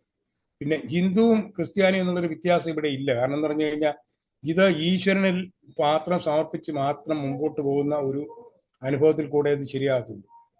എൻ്റെ മീറ്റിങ്ങിൽ 1-2 ഹിന്ദു സഹോദരങ്ങളുണ്ട്. മുസ്ലിംസ് ആയിട്ട് ആരും തന്നെ എൻ്റെ കൂട്ടത്തിലില്ല. ഹിന്ദു സഹോദരങ്ങൾ എന്ന് പറയുന്നവർക്കും ഈ സെയിം പ്രിൻസിപ്പിൾ മാത്രമേ അപ്ലൈ ചെയ്യത്തുള്ളൂ. ഈശ്വരൻ എന്നുള്ളതായ ഒരു ശക്തിയാണ് എല്ലാവരെയും ഭരിക്കുന്നത്. ഏത് ദൈവത്തിൽ നിങ്ങൾ വിശ്വസിക്കുന്നോ ആ ദൈവത്തിന് പൂർണ്ണമായിട്ട് സമർപ്പിച്ചാൽ മാത്രമേ നമുക്ക് ഇതിനകത്ത് ശക്തി പ്രാപിക്കാൻ ഒക്കുള്ളൂ. അപ്പൊ ഈ AI മീറ്റിങ്ങിനകത്ത് പറയുന്ന പോലെ സെയിം പ്രിൻസിപ്പിൾ. അതിനകത്ത് നമുക്ക് ഏത് ജാതിയെന്നോ അതെ, ഏത് എങ്കിൽ പിന്നെ എന്തുകൊണ്ട് സാർ അകന്ന് നിൽക്കുന്നു? AI-യുമായിട്ട് എന്തിനാ അകന്ന് നിൽക്കുന്നത്? ഞാൻ ആന്ന് നിൽക്കുന്നില്ല. ഞാൻ AI മീറ്റിംഗ് പിന്നെ ആൾക്കാരെ കൊണ്ടുപോകുന്നുണ്ടല്ലോ. ഞാൻ തന്നെ അവരുടെ കൂടെ പോകുന്നു. നമ്മുടെ ആൾക്കാർ പോകാൻ മടിക്കുന്നതുകൊണ്ടാണ് ഞാൻ അവർക്ക് വേണ്ടി ഈ മീറ്റിംഗ് തുടങ്ങുന്നത്. കാരണം ഇവിടെ 2 പ്രശ്നങ്ങളുണ്ട്. നമ്മുടെ ആൾക്കാർക്ക് പലർക്കും ഈ സായിപ്പ്മാരുമായിട്ട് കൂട്ടായ്മ താല്പര്യപ്പെടുന്നില്ല. ഒന്ന്. രണ്ടാമത് ഭാഷ. അവർ പറയുന്നത് ചിലപ്പോൾ അവർക്ക് മനസ്സിലാകത്തില്ല, അവർ പറയുന്നത് അവർക്ക് മനസ്സിലാകത്തില്ല. അങ്ങനെ ഈ ഭാഷയുടെ ഒരു പരിമിതി കൊണ്ടും ഈ ആൾക്കാരെ നേരിടാനുള്ളതായ ഒരു വൈമനസ്യം കൊണ്ടുമാണ് നമ്മുടെ ആൾക്കാർ ഈ AI മീറ്റിങ്ങിന് പോകാനായിട്ട് മടിക്കുന്നത്. എന്നാൽ പലരും എൻ്റെ മീറ്റിങ്ങിന് വരാത്തവരെ പലരെയും ഞാൻ AI മീറ്റിങ്ങിനാണ് കൊണ്ടുപോകുന്നത്. കാരണം അവർക്ക് നമ്മുടെ ആൾക്കാരുടെ കൂട്ടത്തിൽ ഇരുന്ന് എൻ്റെ രഹസ്യം ഞാനിങ്ങനെ കുടിക്കുന്നതിനാണെന്ന് ആരും അറിയരുത്. അല്ല സാറേ, സാറിന് അങ്ങനെ ഒരു കമ്മ്യൂണിറ്റി ഉണ്ടെങ്കിൽ സാറിന് ഒരു AI ഗ്രൂപ്പ് ഉണ്ടാക്കാമല്ലോ. AI ഗ്രൂപ്പ് ഫോർ മലയാളീസ് മാത്രമായിട്ട് നടത്താമല്ലോ. അതെന്താ ചെയ്യാത്തെന്ന് ചോദിച്ചു. ഏതെങ്കിലും ഒരു സ്ഥലത്ത് സാറിന്റെ വീട്ടിലോ ഏതെങ്കിലും സ്കൂളിലോ പള്ളികളിലോ ഒക്കെ ആയിട്ട് AI ഗ്രൂപ്പ് ഫോർ മലയാളികളായിട്ടുള്ള ആളുകൾക്ക് വേണ്ടിയിട്ട് ഒരു ഗ്രൂപ്പ് എന്തുകൊണ്ട് നടത്തുന്നില്ല? അതെന്ന് ചോദിച്ചു. അതിനാരും വരത്തില്ല കുഞ്ഞ്. ഞാനത് നോക്കിയതാണ്. ഇവിടെ ഒരു സ്ഥലം ഞാൻ നോക്കി ഈ മീറ്റിങ്ങിന് വരാനായിട്ട് നോക്കുന്നതാണ്, അവർ വരത്തില്ല. അതാണ് 2017 ഞാൻ നോക്കിയത്. ഒരു പള്ളിയിൽ പോയ സ്ഥലം നോക്കിയപ്പോൾ. Okay sir. എന്റെ ഉത്തരം കിട്ടി sir. Okay, God bless you sir. Thank you sir. Thank you.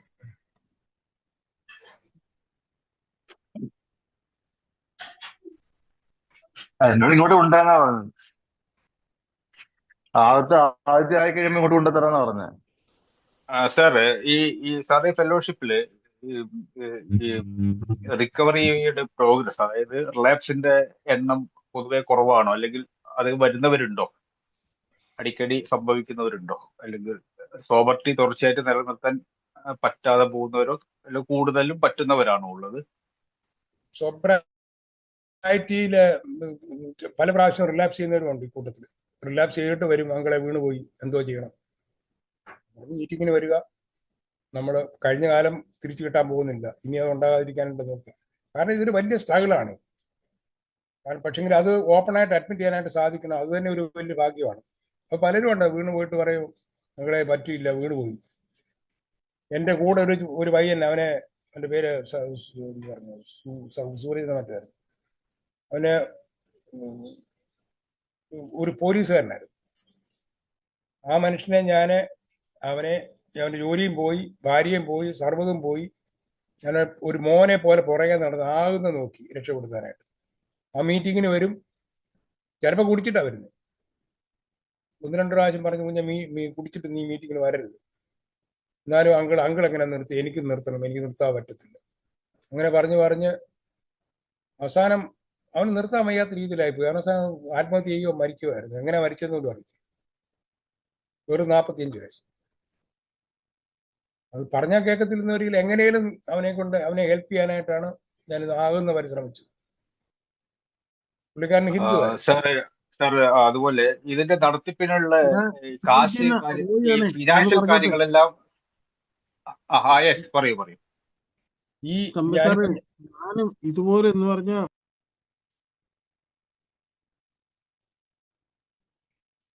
കേട്ടില്ല അവസാനം ചോദിച്ചു. സാർ ഞാൻ ചോദിക്കുന്നത്, ഈ ഫെലോഷിപ്പിന്റെ പ്രവർത്തനങ്ങൾക്ക് വേണ്ട സാമ്പത്തിക എല്ലാം അംഗങ്ങളിൽ നിന്ന് സ്വരൂപിക്കുകയാണോ, അല്ലെങ്കിൽ എന്താണ് അതിന്റെ മാനദണ്ഡം? ഇതിനകത്ത് ഞാൻ ചെയ്യുന്നതെന്ന് പറഞ്ഞു കഴിഞ്ഞാൽ, എനിക്ക് ആകെ മുടക്ക് ഈ സൂം നടത്തുന്നത്, ഞാൻ സൂമിക്കുള്ള മീറ്റിംഗ് നടത്തുന്നത്, ആ സൂമിന്റെ ചിലവേ ഉള്ളൂ. അത് ഞാൻ തന്നെ കൊടുക്കുകയാണ്. വേറെ ഏതെങ്കിലും തരത്തിൽ ഇവിടെ അമേരിക്ക ഉള്ളവർക്ക് ഇൻഷുറൻസ് എന്ന് പറഞ്ഞൊരു പരിപാടിയുണ്ട്. ഇൻഷുറൻസ് ഉള്ളവർക്കെല്ലാം ഇതൊരു അസുഖമായതുകൊണ്ട് മെഡിക്കൽ കവറേജ് ഉണ്ട്. അപ്പം ഹോസ്പിറ്റലിൽ കൊണ്ടുപോയി അഡ്മിറ്റ് ചെയ്ത് കഴിഞ്ഞാൽ അവരുടെ ഇൻഷുറൻസ് ഇതിന് കവർ ചെയ്യും. നമ്മുടെ കയ്യിൽ നിന്ന് ഏതാണ്ട് 10% 15% ഡിഡക്റ്റബിൾ കൊടുത്താൽ മതി. അത് അവർ കയ്യിൽ നിന്ന് കൊടുക്കണം ട്രീറ്റ്മെൻറ്റ് പോവുകയാണെങ്കിൽ. അങ്ങനെ കയ്യിൽ നിന്ന് കൊടുക്കാനില്ലെന്നില്ല. ഇതുപോലത്തെ മീറ്റിങ്ങിന് പോയി കഴിഞ്ഞാൽ അവർ തന്നെ അവിടെ മീറ്റിങ്ങിൻ്റെ സ്ഥലത്ത് വരണം. ഞാനും കൂടെ അവിടെ ചെല്ലും. അവിടെ കൂടി ഇരുന്ന് ഈ മീറ്റിങ്ങിന് പങ്കെടുത്തിട്ട് അവർ തന്നെ തിരിച്ചു പോകും. ഇതിനകത്ത് കാശിൻ്റെ മുടക്കൊന്നും കയ്യിൽ നിന്ന് വരുന്നില്ല. പിന്നെ ഈ വരുന്ന വോളണ്ടിയേഴ്സായിട്ട് ഞങ്ങളെ വന്ന് പഠിപ്പിക്കുന്നവരെല്ലാവരും പ്രൊഫഷണലായിട്ട് അവരവരുടെ ജോലി കൊണ്ട് ജീവിക്കുന്നവരാണ്. പിന്നെ അത് ഇവരുടെ ഒരു താല്പര്യം കൊണ്ടാണ് വന്ന് ഈ ക്ലാസ്സുകളൊക്കെ എടുക്കുന്നത്. സമൂഹത്തിലുള്ള ഒരു പ്രതിബദ്ധത. അതുകൊണ്ട് സാമ്പത്തികമായിട്ട് എനിക്ക് മുടക്കൊന്നുമില്ല.